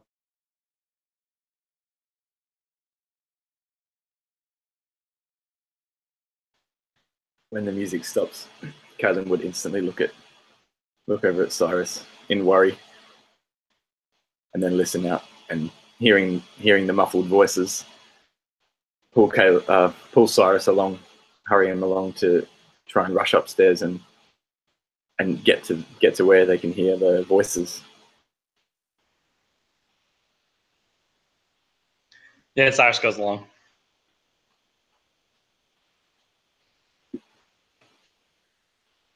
doesn't take the two of you long to trace the voices. It takes maybe a couple steps down a hallway before you realize that it's not quite that direction, but in a matter of a minute or two, you've made your way through this building, and you would see Diana and Piyush standing at the doorway of this room. The room is covered in blood, just all over the place, and this strange man would be standing just in front of the bench of the piano, holding the scabbard with the blade still inside of it in his hand. Who are you? Diana says sternly and strongly to him. My name is Atticus.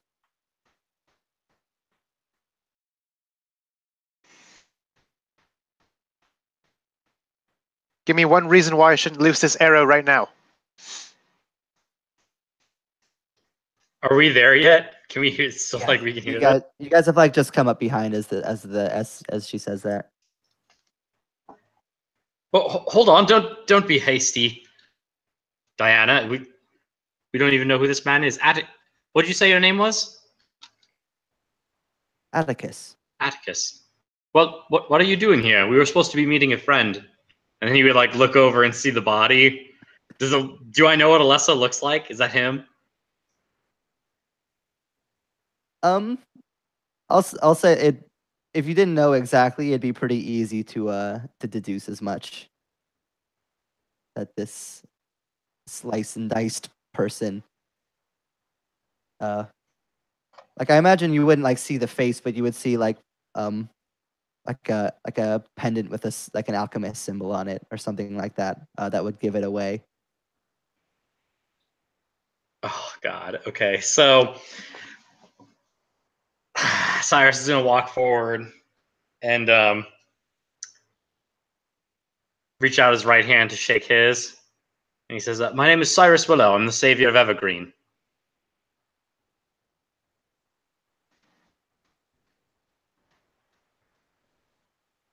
He'll shake your hand.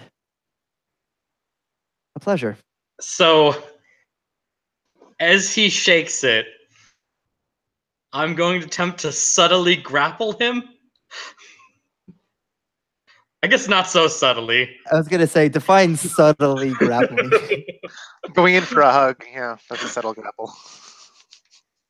Well, let's say at this point, Cyrus is gonna just keep a firm hold on his hand and say, why would this man here try and kill you, Atticus?"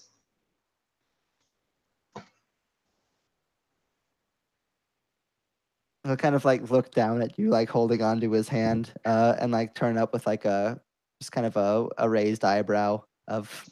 I'm sorry, this is just when we first meet people from where I'm from, it's customary to have a conversation hand in hand. Show of good faith. Quite.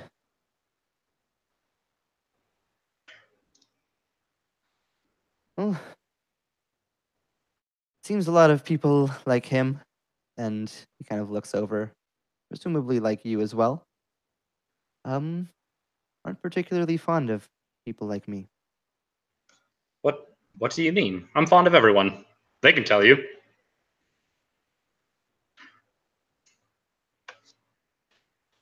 It's true. We should mean you no harm if you mean us none. Especially, least of all, Cyrus. And Diana's like literally got her arrow like trained on him.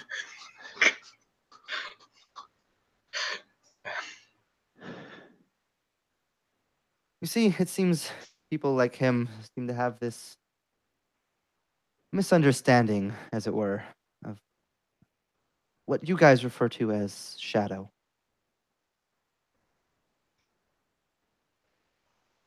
They view it as an enemy, as a source of evil, source of darkness, terrible things. Really, if you come to understand it, something much better than that. freedom. And that freedom makes people like him unhappy. So he struck out at me. I responded in kind, and now he's like that.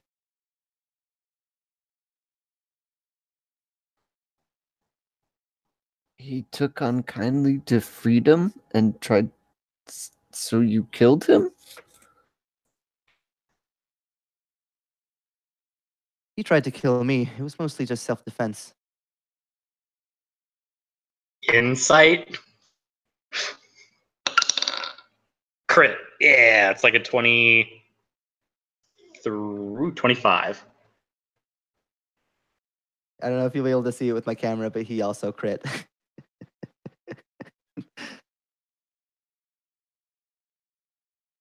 But I don't. What's his deception? It might not be. I got a 20 plus 5.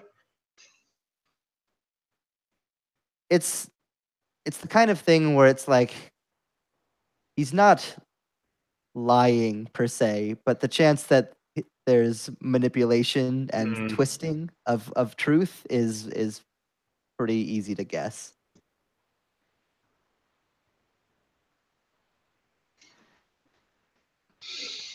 Well, speaking on behalf of us here now, we understand, he makes a sweeping statement, we understand that the shadow has nuance to it. You know, we are open-minded. Trying to reason with him a little bit or find some common ground so that we don't have to throw down right here and now.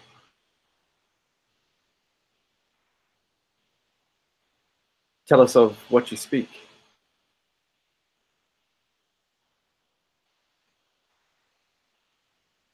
Well, you see, it's one of the oddities of man. Claim they want freedom, do as they wish. Yet then they immediately build all these rules, laws into their societies. Say you can't do this, you must do that. These behaviors are unacceptable. Not real freedom that you wish, just a thing that you like to say.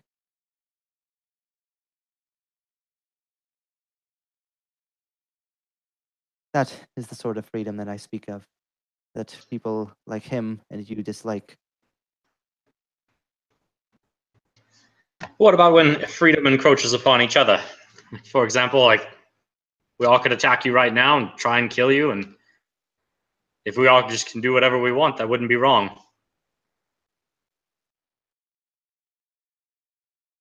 I totally agree. You could do that and you could try, and then I could try to stop you and return the favor in kind.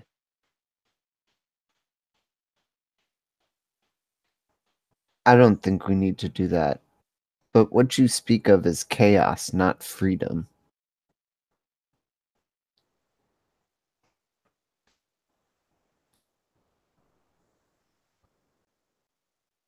And yet, I'd say that my life probably has the most order and control out of any of us in this room.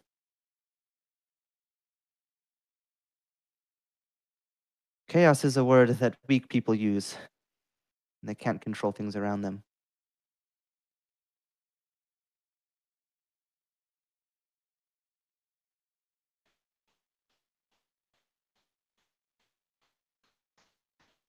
So Diana's looking to her three companions.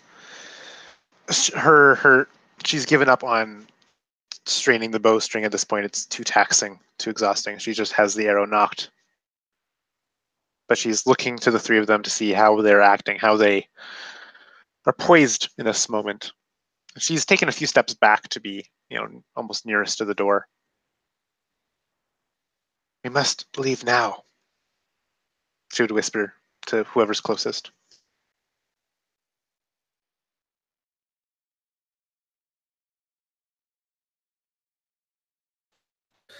We need to find the echo.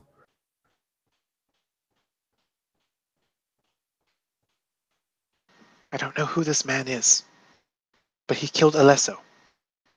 And in turn, probably kill us. Alesso promised us answers. This man can give us some kind of answers. Look at him.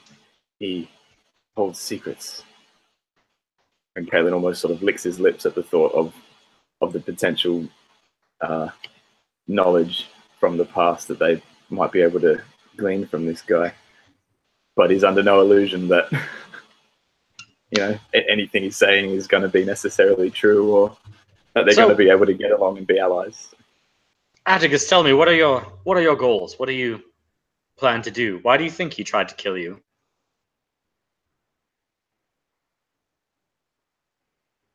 You sound like a man of resolve. Me and people like me have chosen a different path. Chosen to embrace shadow, everything that it is. It drives us. Gives us power and fortitude. Freedom to act how we want, and the power to make it so in reality. Most people that I meet don't seem to take too fondly to that, especially your sort of people, the alchemists. Seem to have been cut from a different cloth, as it were.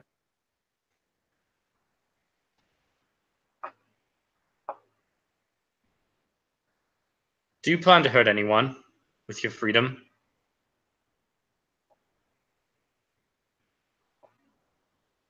Who can say what the future brings? If people try to come in and stop me from doing what I want, then perhaps they might suffer similar fates to that man. Can't make any promises either way. And what is it that you want?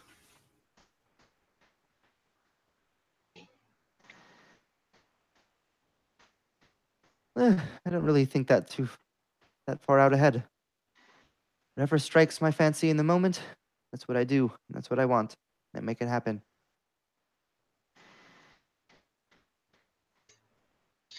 We need to move now. Come on, Piyush. I figured my pet would have been back by now. I don't suppose you've seen it? And with that, Diana would turn tail and run out of the room. Piyush is gonna quickly follow behind at a movement speed of 40. Oh Get my the fuck pussy. out of here.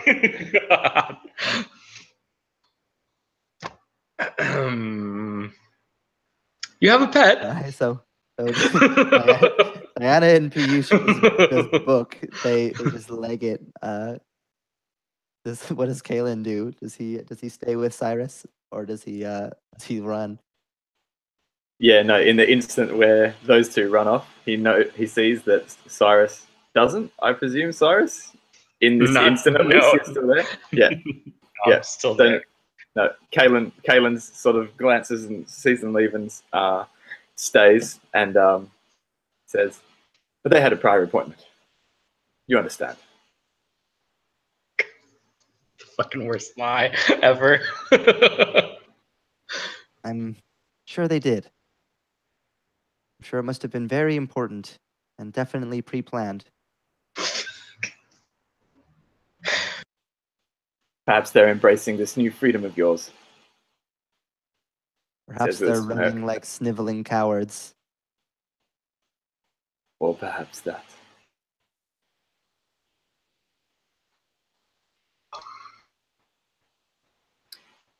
So, this pet didn't happen to be like a black panther-looking thing with tentacles, was it? It was, indeed. That's exactly what it was. Is this your home? Do you live here?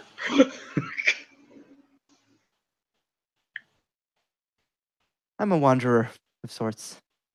I live all over the place. I see. Well, this is a marvelous spot to stop in. I'm sure it was a very unwanted intrusion from our old friend here. Yeah, You sitting down to your supper and him bursting in and attacking you, as it were. Understandable how it all turned out. it used to be quite a beautiful place. It's a shame what time can do.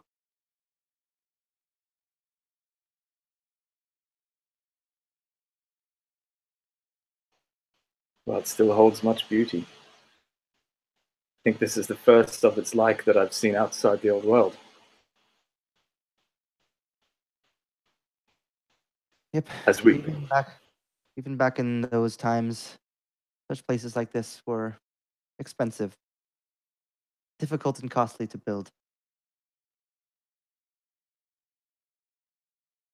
I imagine so. Much easier to build things down on the flat ground. Not quite as nice a view, though.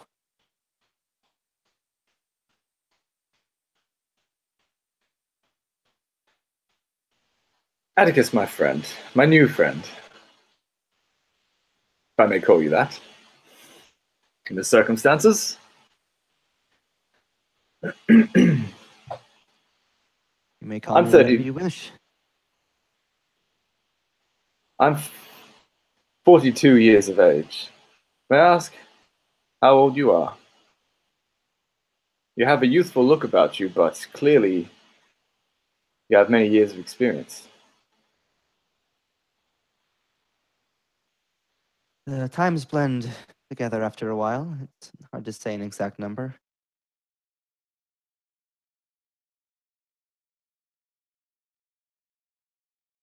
Last time I remember that I counted, it was somewhere around 4,000, but it's been a little bit since then. Oh my. Now that's a long time. A bit. Well, perhaps we'll meet again someday. We'll have to be on our way, you see. But I'm very intrigued by this freedom philosophy of yours and your take on the shadow. Can I ask you something? Well, yes, I can, because that's how I do things. I do what I want. Very well. You've asked me why I'm here. I've somewhat told you. Why are you here?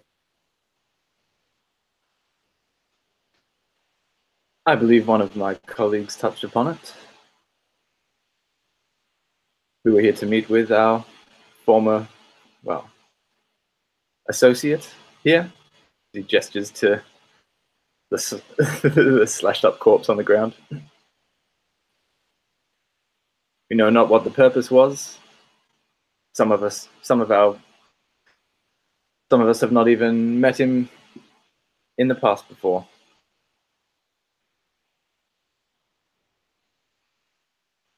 To be frank with you and honest, apparently he had something to show us. I wonder if it was this marvelous creation here as he walks over towards the piano, or is he's standing at it, isn't he? He's right next to the bench, so you would Okay. be approaching next to him. But Cyrus Okay. is I guess still standing right next to him anyways. Yeah, are their hands still clenched? I assume they are. I wouldn't have let go. He has not let go either. He's just gone along with it. Yeah, so he would approach closer, maybe, yeah, using that and using the piano as an excuse to sort of come closer, and perhaps this is what he was planning to show us. The sounds that it makes are astounding, and it was you that were making them. Is that correct?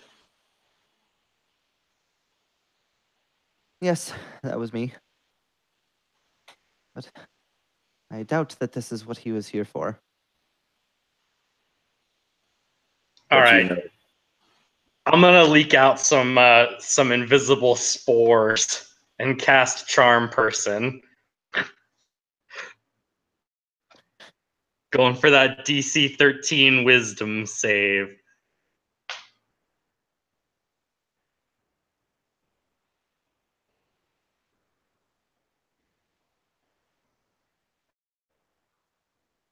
He pulls at your hand to remove the grasp. You let him? I try not to. Make an athletics. I guess at this point I'd be full on grappling him. Or trying to. 15.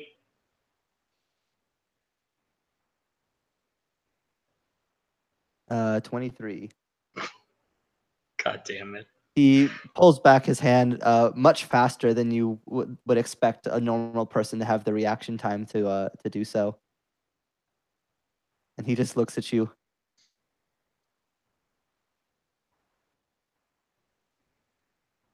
I would recommend not trying to do that if I were you. Well, you're speaking so vaguely, I thought it might be the only way for you to get us to tell us the truth.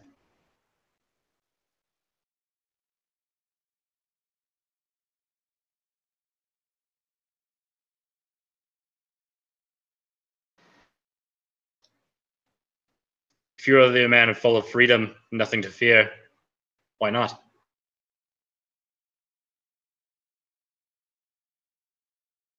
Because there's nothing less free than a mind under someone else's control. Or at the very least, influence, if that's what you were trying to do.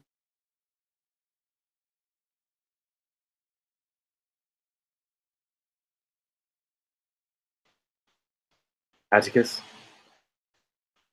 are you going to let us leave?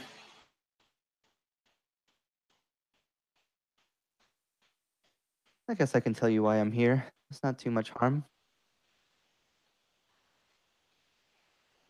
It's an echo here, and I'm going to destroy it. Destroy it. Kaelin blurts out without really realizing it. Yes. Destroy it. You're muted, Corey. Maybe you could let us see it first, perhaps? And then we won't have to stand in your way. If I was going to let people see it, that would defeat the purpose of destroying it.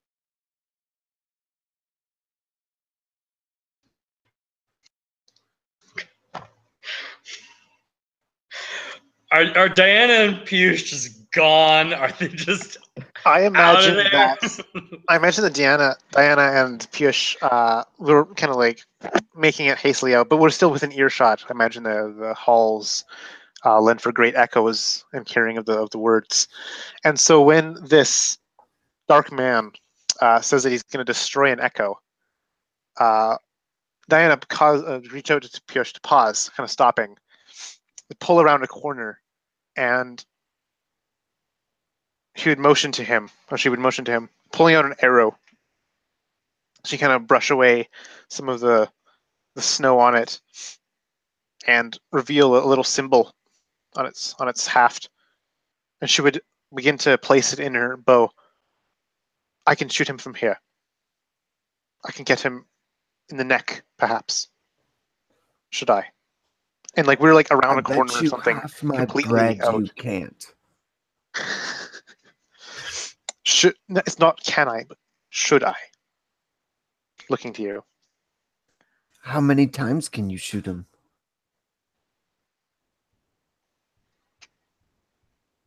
And she shows that she has 2 of these arrows with little runes in them. Twice.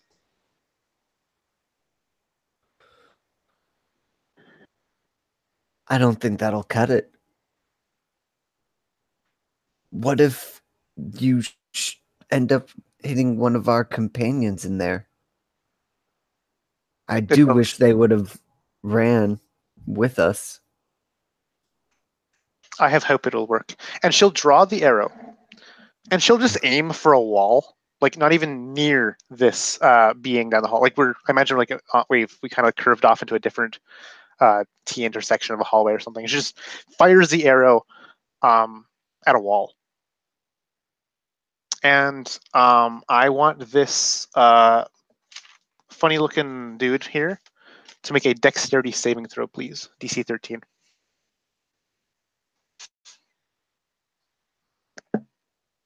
He gets exactly a 13. All right. So he is just able to barely dodge it. As an arrow appearing out of seemingly nowhere gets a glancing blow upon him.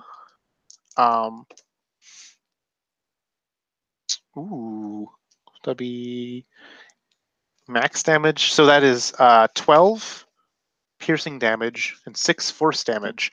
So Piyush, you'd see. Oh, sorry, half that. Sorry, half those numbers. So 6 and 3. So you'd see the arrow leave Diana's bow, and you'd imagine it would just like snap as it hit the stone wall. But the moment the fletching departs from the curve of the bow, it vanishes completely. A little bit of a smoke kind of appearing where it once was, and then just glancing below, the arrow nicks him somewhere and clatters to the ground in the room of the piano chamber. Piyush looks baffled and impressed. And she begins to draw another one. Kaelin and Cyrus, you see just this arrow whir seem to come out of nowhere, and in almost an astonishing speed, there's a flash of light that comes from Atticus's hand as it redirects the arrow away from him, using a spell slot to negate the damage. And roll initiative.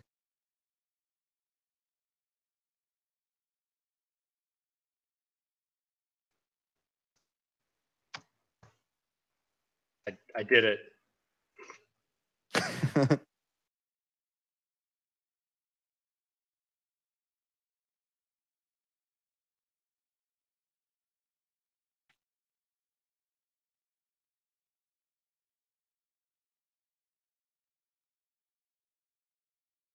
Need to look something up super quick.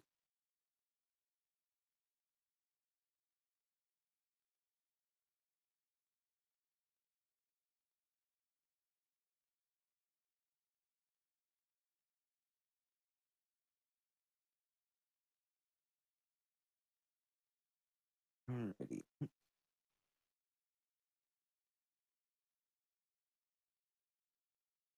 It's over. This guy has a plus 13 on his wisdom mod. That means he's got me. That was me in the chat. Oh Making shit! a- I thought that was making a joke. I thought that was Jeff telling me that it's a god No. character. It's all over. No, he does not have a plus 13 wisdom saving throw.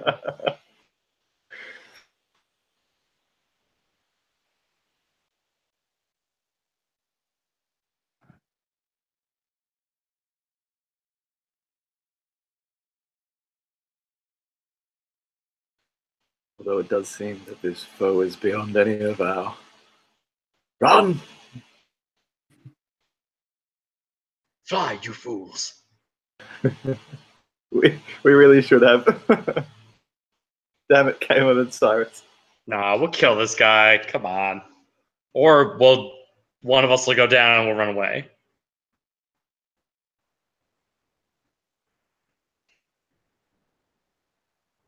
Perfect. Alrighty.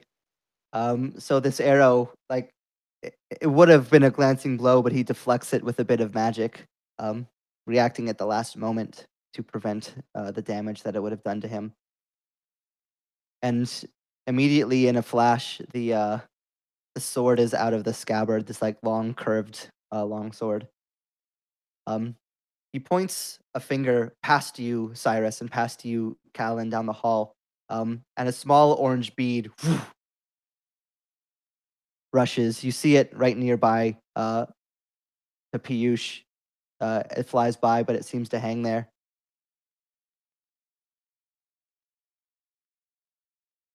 And then he begins to do something what might be unexpected, but for someone like him might not be.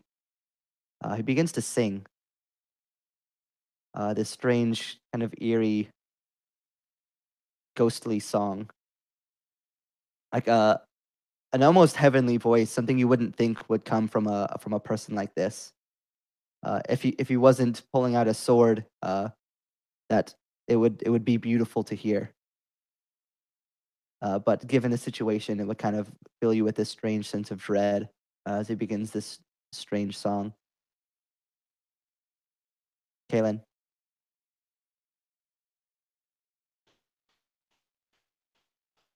Kalen drops his crossbow, draws his sword. A thick, short blade with a needle point.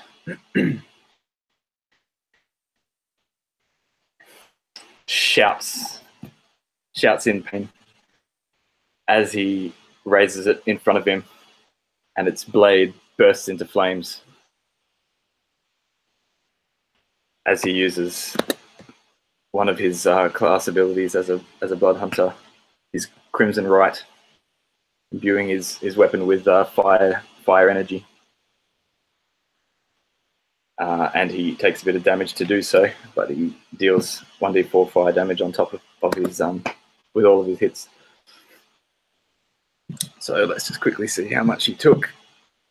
Takes 3 damage to himself, and his max HP also reduces by 3 while it's active. And he takes a swing at the guy. Sort of sidesteps in and tries to stab him. Go for it. 16 to hit. Is not gonna do it. As you go to strike with this flaming sword, he just almost begins to like dance around you, just moving with this strange speed. You go to bring the sword down, but he just with a quick twist of his own sword sends the blow aside.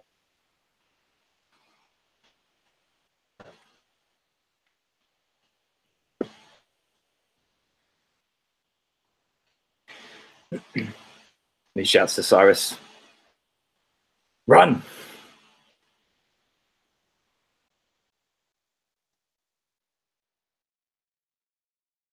Diana, you hear the clang shing of metal, of sword knocking against sword from around the corner, though you can't see it from where you're at. And she normally would have felt something if the arrow was true. And she heard the clatter of it hit the stone. And so she'll just give it another shot, just drawing back this runed arrow. An arrow that some may recognize with a rune of sublimation upon it. And again would make a vanishing arrow that reappears behind and striking the blade wielder in the piano room. So that's another dexterity save, please. Yep, and he will pass. Okay, so it's going to be 6 piercing, 3 piercing, 2 force. This arrow, you feel, and the others would see, does strike true. Not a full-on hit, but it kind of cuts across his side as it flies by, piercing into the wall behind it. And then she would use her movement to come back around the corner. She's pulling another arrow out and knocking it just to get a proper line of sight and line of fire upon that piano room.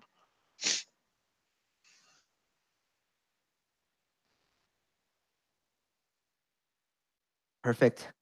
Piyush, you can see from down the hall where you're at, not quite around the corner that Diana is at. This person has pointed a finger almost at you. A small orange bead seemed to float down the hallway towards you, but nothing's happened. You see Kylan bringing his flaming sword down at this person who brings it aside before an arrow comes out of nowhere and hits him.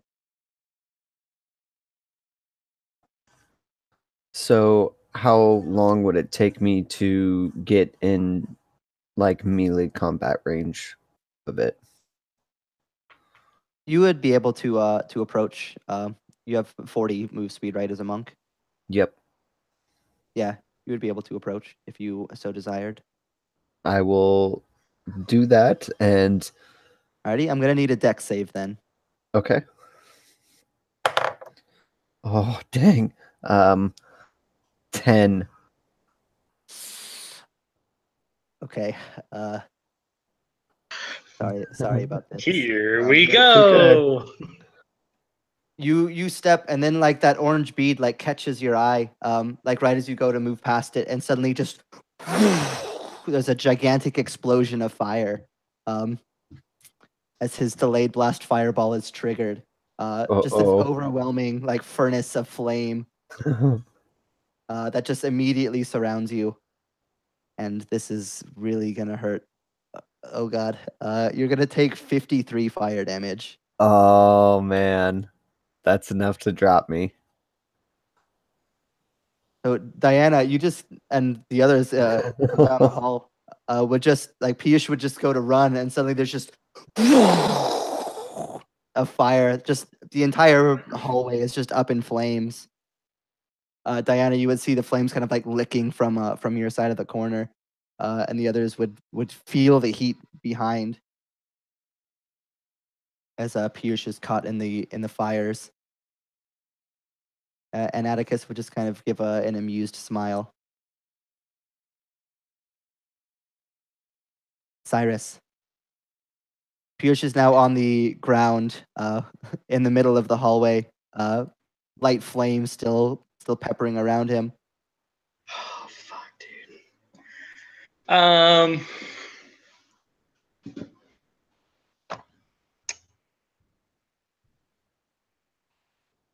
All right.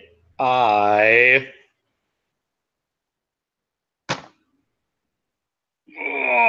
it's so hard.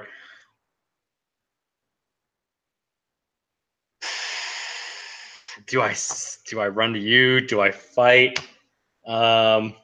Is he wearing metal armor? It's like some sort of hardened leather. It looks like.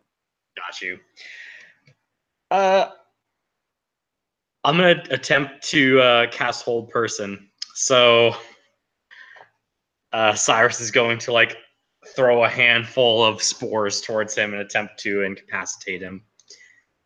DC 13 Wisdom.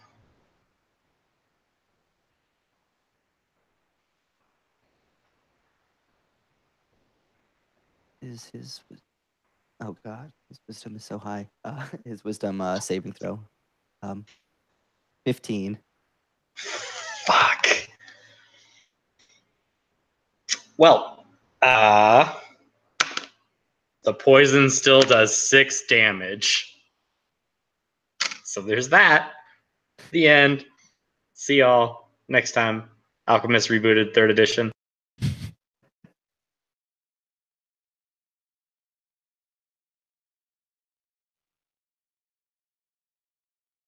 These spores fly into his face. He kind of like like coughs and spits at the spores, but they do not seem to have the effect over his mind that you would have hoped.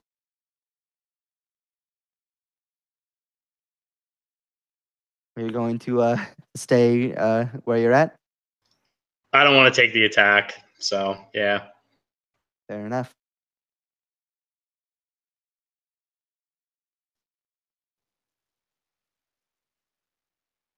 So with this worrying speed, you going to swing at you. Oh, god damn it! Critically hitting you, Cyrus. Excellent. What's the damage? Oh, that's not too bad. Oh,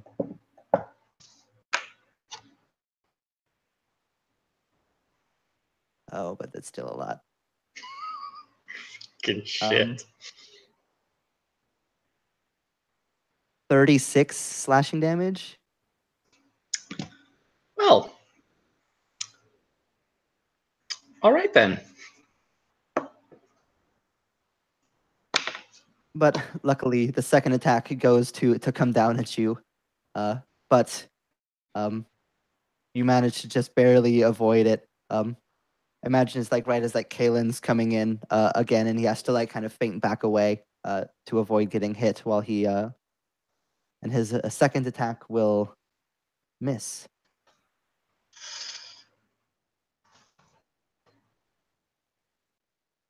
And that is his turn. Kalen, you've heard this explosion come from behind you, and you've seen Cyrus take a massive slash from this man's sword. All that's running through Kalen's head is 4,000 years. 4,000 years. This guy's words running through his mind as to how old he claims to be. This guy's going to slaughter us all. This is running through his head. The only thing, and he hears this explosion in the hallway. He assumes that Diana and Piyush are out of action. He sees Cyrus take this huge hit, and it comes to mind the echo that Atticus is here to destroy. It's what they came for. It's what he wants to destroy. We can't run away. He'll just slaughter us on the way out. Kalen's mind just, whether it's the right move or not, just snaps to, where the hell is this echo? Maybe it will either let me do something right now to help us get out, or at least then maybe I can escape for the greater good if I can get it. So he basically just wants to frantically look around and see if he can figure out where this echo might be. Obviously, ones that he seems he has found himself in the past, perhaps were symbols or written things or things engraved in old ruins from times past. So that's the kind of thing he might be looking for. But would that be investigation or? So it'd be easy enough in this room to see that it's not in here. Like you don't see any markings, like other than the blood and the piano, and a couple of like side small tables. There's not anything in this particular room that would strike you as being an echo. So if it is in here, it's probably in a different room. So he thinks, yeah, it's either in a different room or upon Atticus's person, basically. So he's like, shit.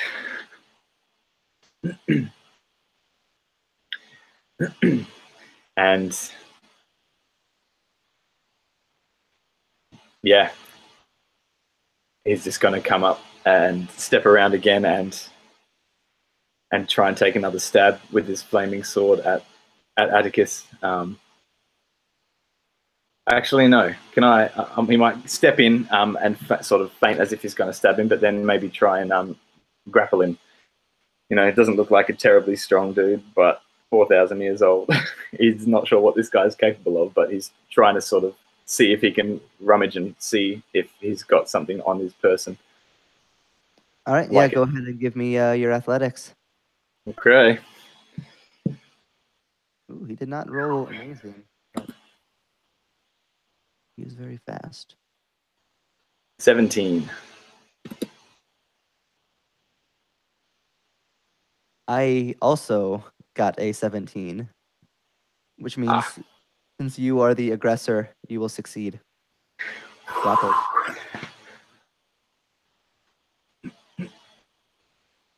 Like I imagine that's why his second attack against Cyrus misses. Like he goes to bring up the sword to hit him again, and that's when you like just come around and grab him while he was distracted. Definitely. Even still, he makes a move to try to dodge somehow, but you grab a strong hold of him.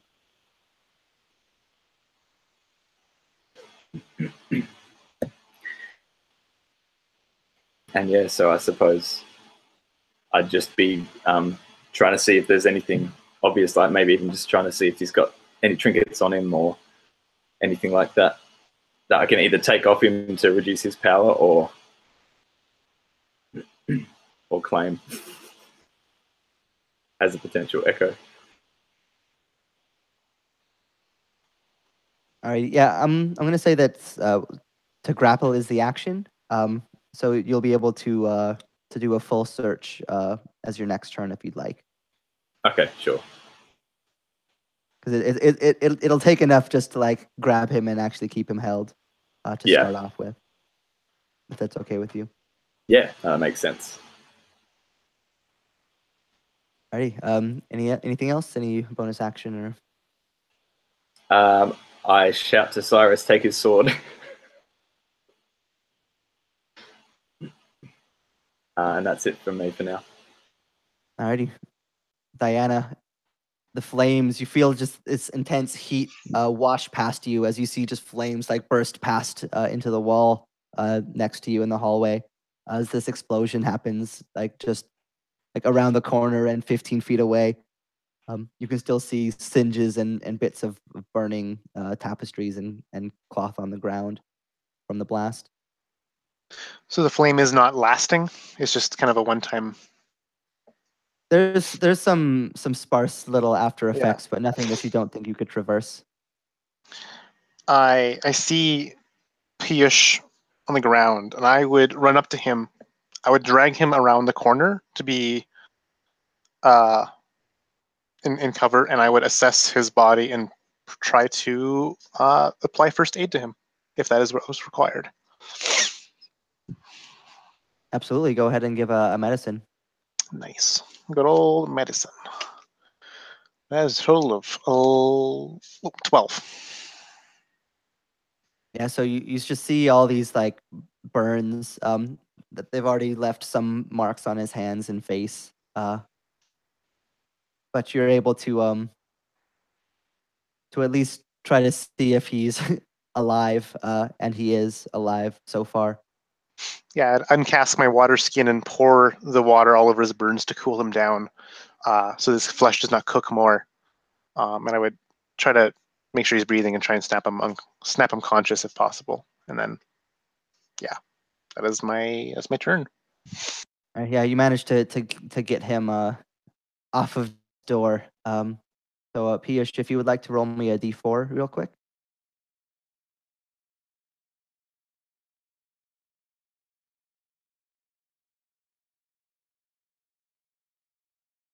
One. All right, you will be stable, but you are alive, and you will wake up in 1 hour. Very nice. Yeah, thankfully Diana has addressed you, and you will not die from those wounds.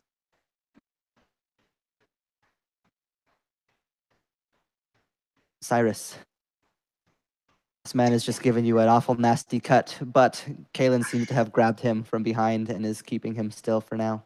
And so as the cut came down on him, it kind of ripped across his arm and pulled out some of the infection as it starts to fester on the sword. The sword begins to vibrate and heat up as I cast heat metal. So he'll take 2d8 fire damage. So it's going to be 6 and 7. It's 13 fire damage. And then he has to make a DC 13 con save to avoid dropping it if he wants to keep holding it.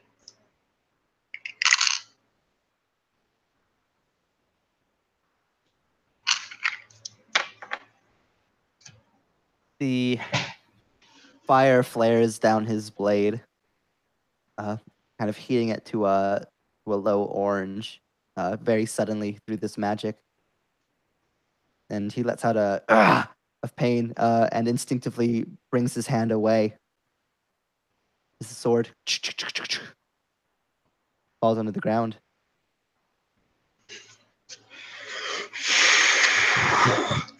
I kick the sword away.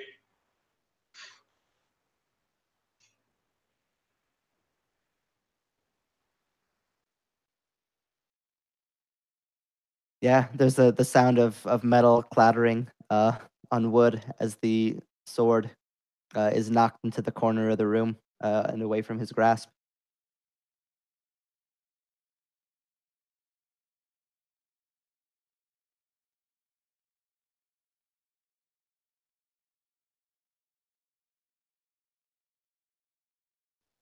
See what terrible thing he's going to do now.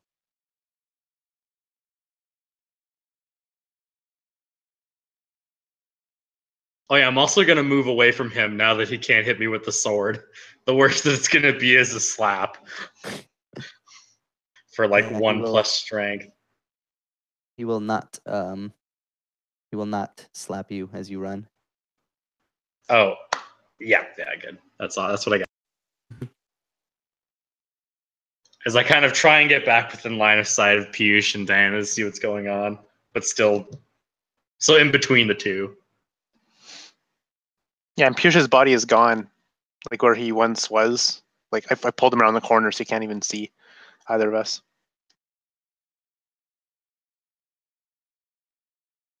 Alrighty, let's see.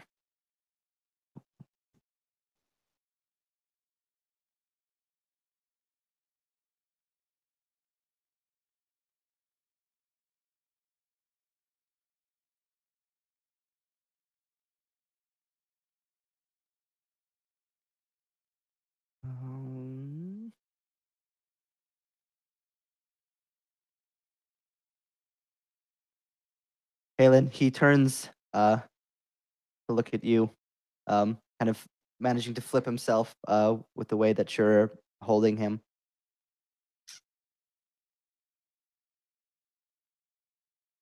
And then suddenly,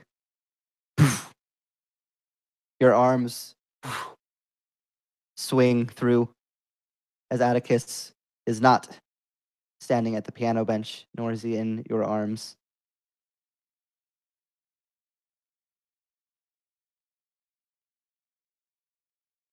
He is in the corner nearby to this sword that's been kicked away.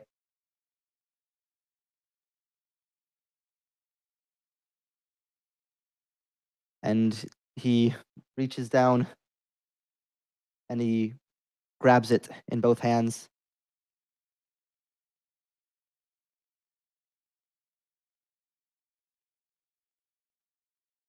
And he goes to move what you think is towards you. But at the last moment, there's a sound of shattering glass. See window. He jumped out the window, sorry. Yes. Ah.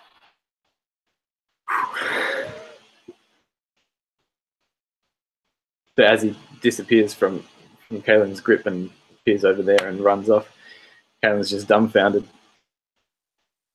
And probably only sees him as he's jumping out the window. Doesn't have a chance to react before then, really. And then Kaelin realizes that we went up some stairs to get into this room.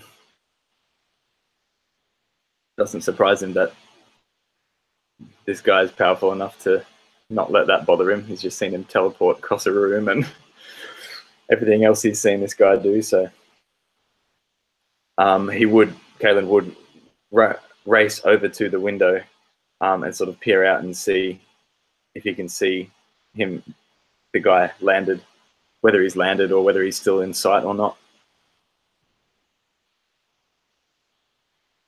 Yeah, he lands down on the ground floor with the like a cat-like grace. So you will still see him there. Okay, and is he still inside the building, or he jumped out an external window? It was outside.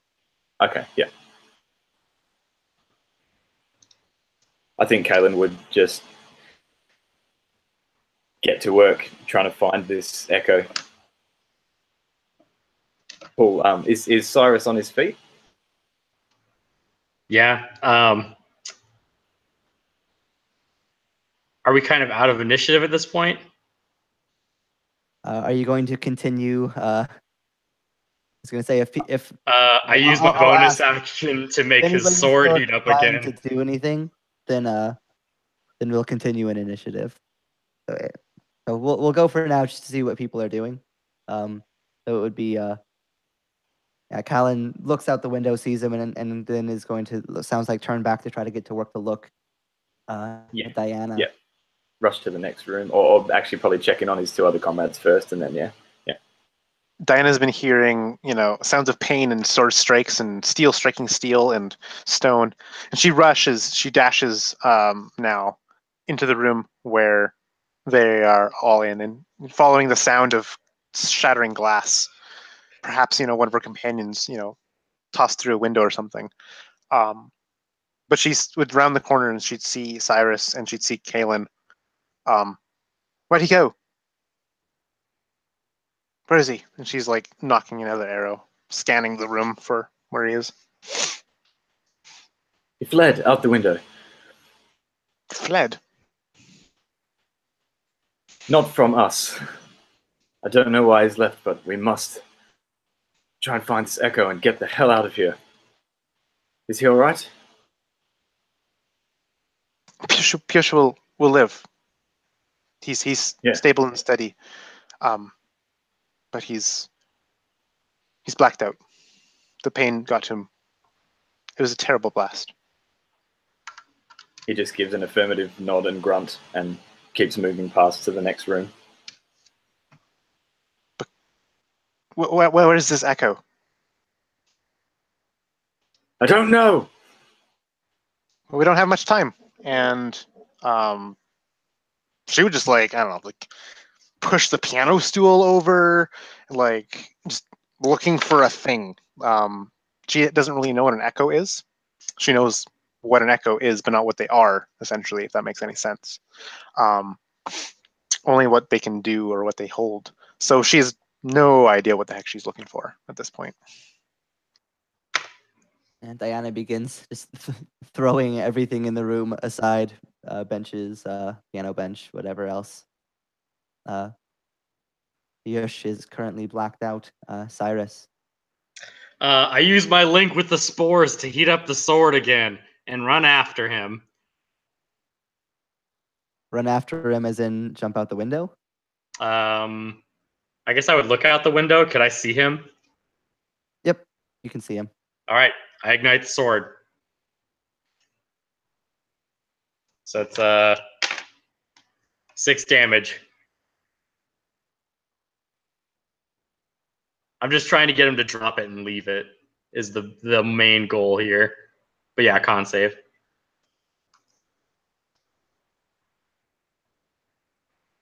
Man, he's not good at those con saves today. He drops it again.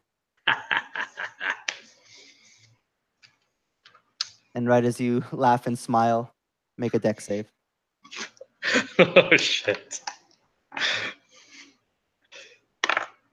Ooh. Ooh no, 5. Yep. Not quite gonna do it. For real.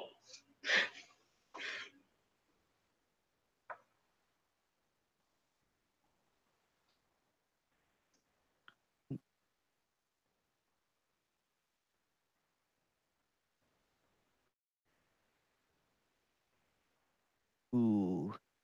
Ouch, that's a lot.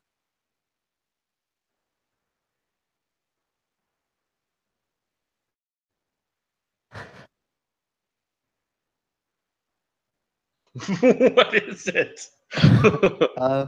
There's a crackling Okay, noise. gotcha. And then a flash of blue electricity streaks up towards you, Cyrus, in the window. Okay. You feel it smash into you, and you take 55 lightning damage. Fuck.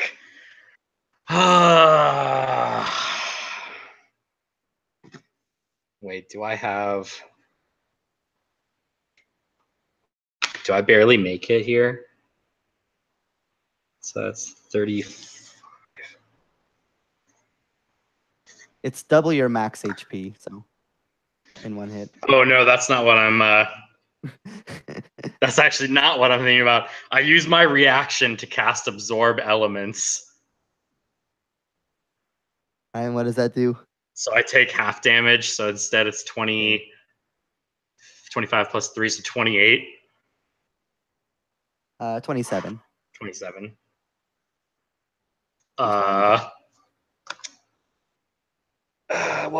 I'm pretty sure I failed the con save on that one, but at least I am still alive and not down. As I block it with my arm and absorb some of the energy into it.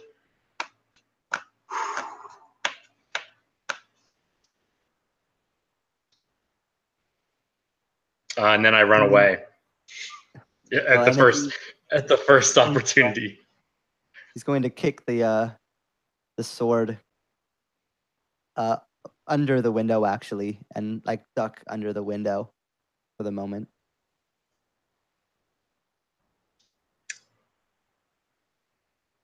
Alrighty, and we'll see if anyone is still brave enough to poke their head out. Kaylin,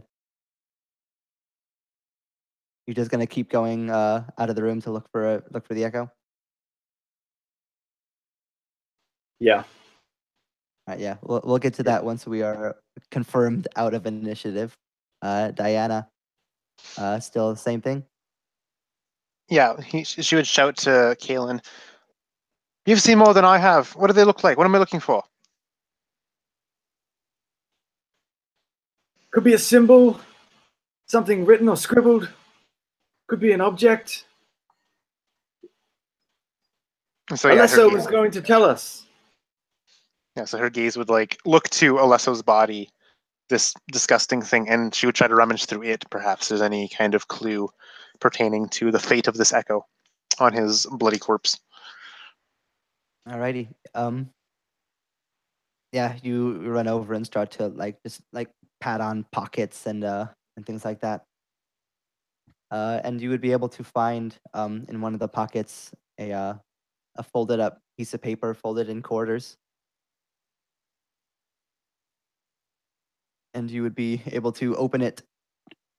And with just a quick scan with this one initiative order, you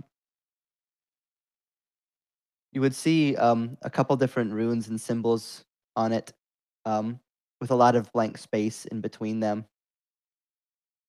And then at the bottom of the page, you can see kind of like a picture of a rune and then a question mark, and then is this the next step, question mark, just kind of things like that. Seems like he was trying to complete something, a formula of some sort. And I would yell to, or I would notify Kaelin that I found something of value. Kaelin would curse himself for not thinking to check Alesso's body first and come rushing back in. What is it, child? It's a note from Alesso, it seems. Some formula, some scrollings of research. And she's trying to piece together what passing knowledge she had gleaned from her mentor about the art of alchemy and the knowledge of echoes and runes and ceremonies and everything of that sort. And she's just trying to just parse through what this note is really meaning. Yep. We'll go into a little bit more detail once we confirm that whether or not Awesome, yep. initiative is up. So, Cyrus, you have taken a face full of lightning. Yep. Nope. He can move on. I concede. So Cyrus is kind of just sit there, just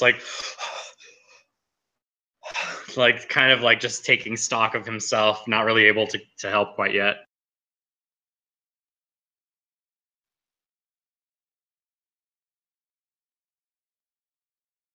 And then the chaos turns back into quiet.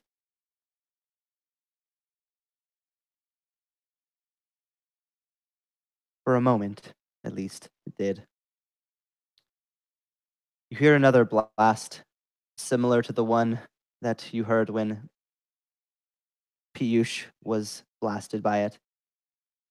But you don't see anything. You don't feel any heat. It wasn't up into the room that you're in.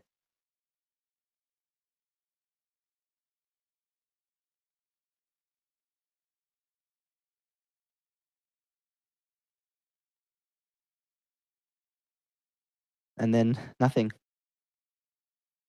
We're out of initiative.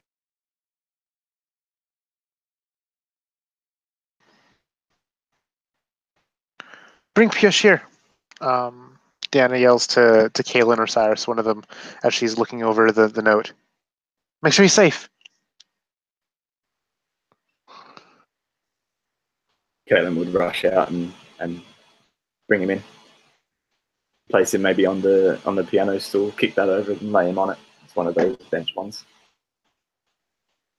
So his legs and arms are probably hanging back off it like that, but he's up so we can inspect him. Yeah, and just to kind of move things along a little bit for Piyush. Piyush, you start to stir. Your eyes creak open. Your entire body is just in complete agony. Just roaring pain. You can feel burns everywhere. But your eyes open, see the roof of this room, the piano right next to your face where you lay on the bench. Yeah, Piyush is happy when he sees light as he cracks his eyes open. And he thinks back, ironically, that he has now been consumed by both water and fire, and they have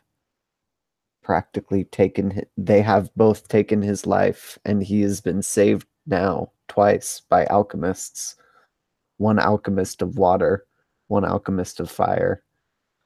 And he looks over towards Diana and he just says, "Thank you." Yeah, the moment you begin to stir, Diana drops the note onto the ground and gets up off of the crouching, kind of squatting or sitting cross-legged position she was in, and immediately rushes to you and helps you up, being careful of your burns and the wounds you have. She'd cradle your neck and help you get to a sitting position. Are you all right? Can you feel your toes? He wiggles his toes. "Yes, thank you. Just rather sore." And she would rummage through her pack. She'd bring out a bit of a leaf, a dried leaf. It's on a few branches. It almost would crumble like parchment in your paper or in your hands, your fingers. And she would offer to you, chew this. It'll make you feel better. It'll make the pain go away. And mechanically speaking, this isn't anything. It's just a kind of an herb, probably that Dana's found on the way, just to maybe ease pain a little bit, just to comfort you. It's got a kind of a sharp, spicy flavor. Piyush will gladly accept it, anything to Yeah. take his mind off the searing pain all over his body. And then Dana would turn to Kaylin. What do you make of this? Kind of pointing to the parchment on the ground.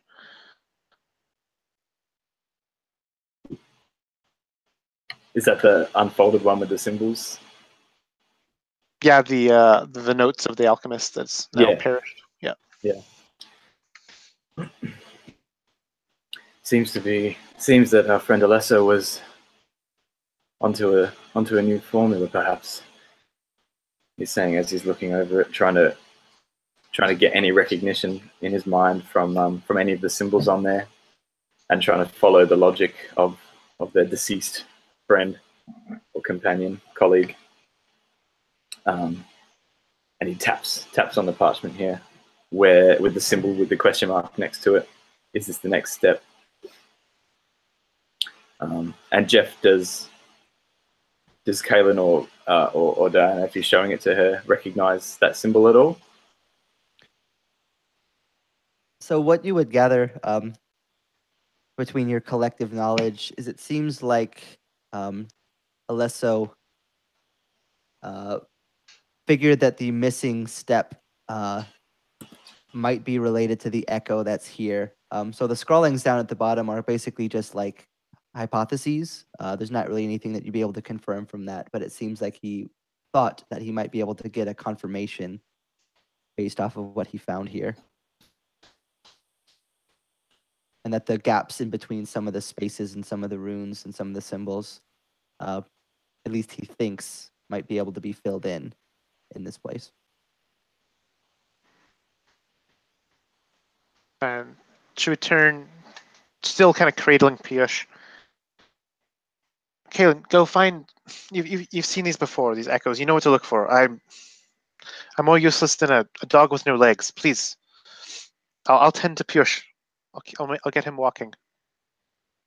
Please find that echo before that terrible man returns. He just nods. Cyrus, staying or are you coming along? I'll come with. We've got to find it as quick as possible. Let's go. And he rushes out the door, just trying to do a sweep of the rooms as best he can.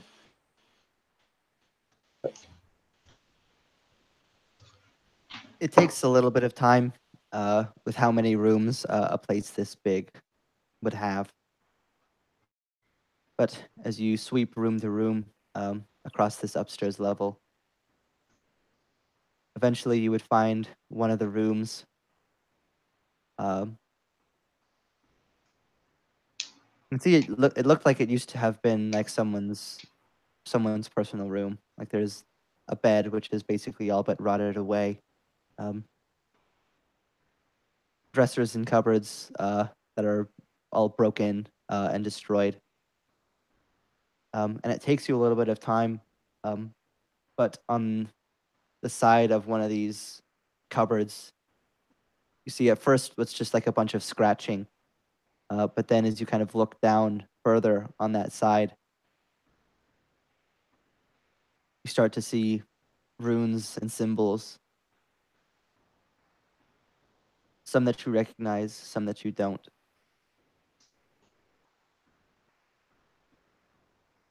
And as you look, and you go to check with the paper, the runes that are on that paper versus the ones that are on this cupboard,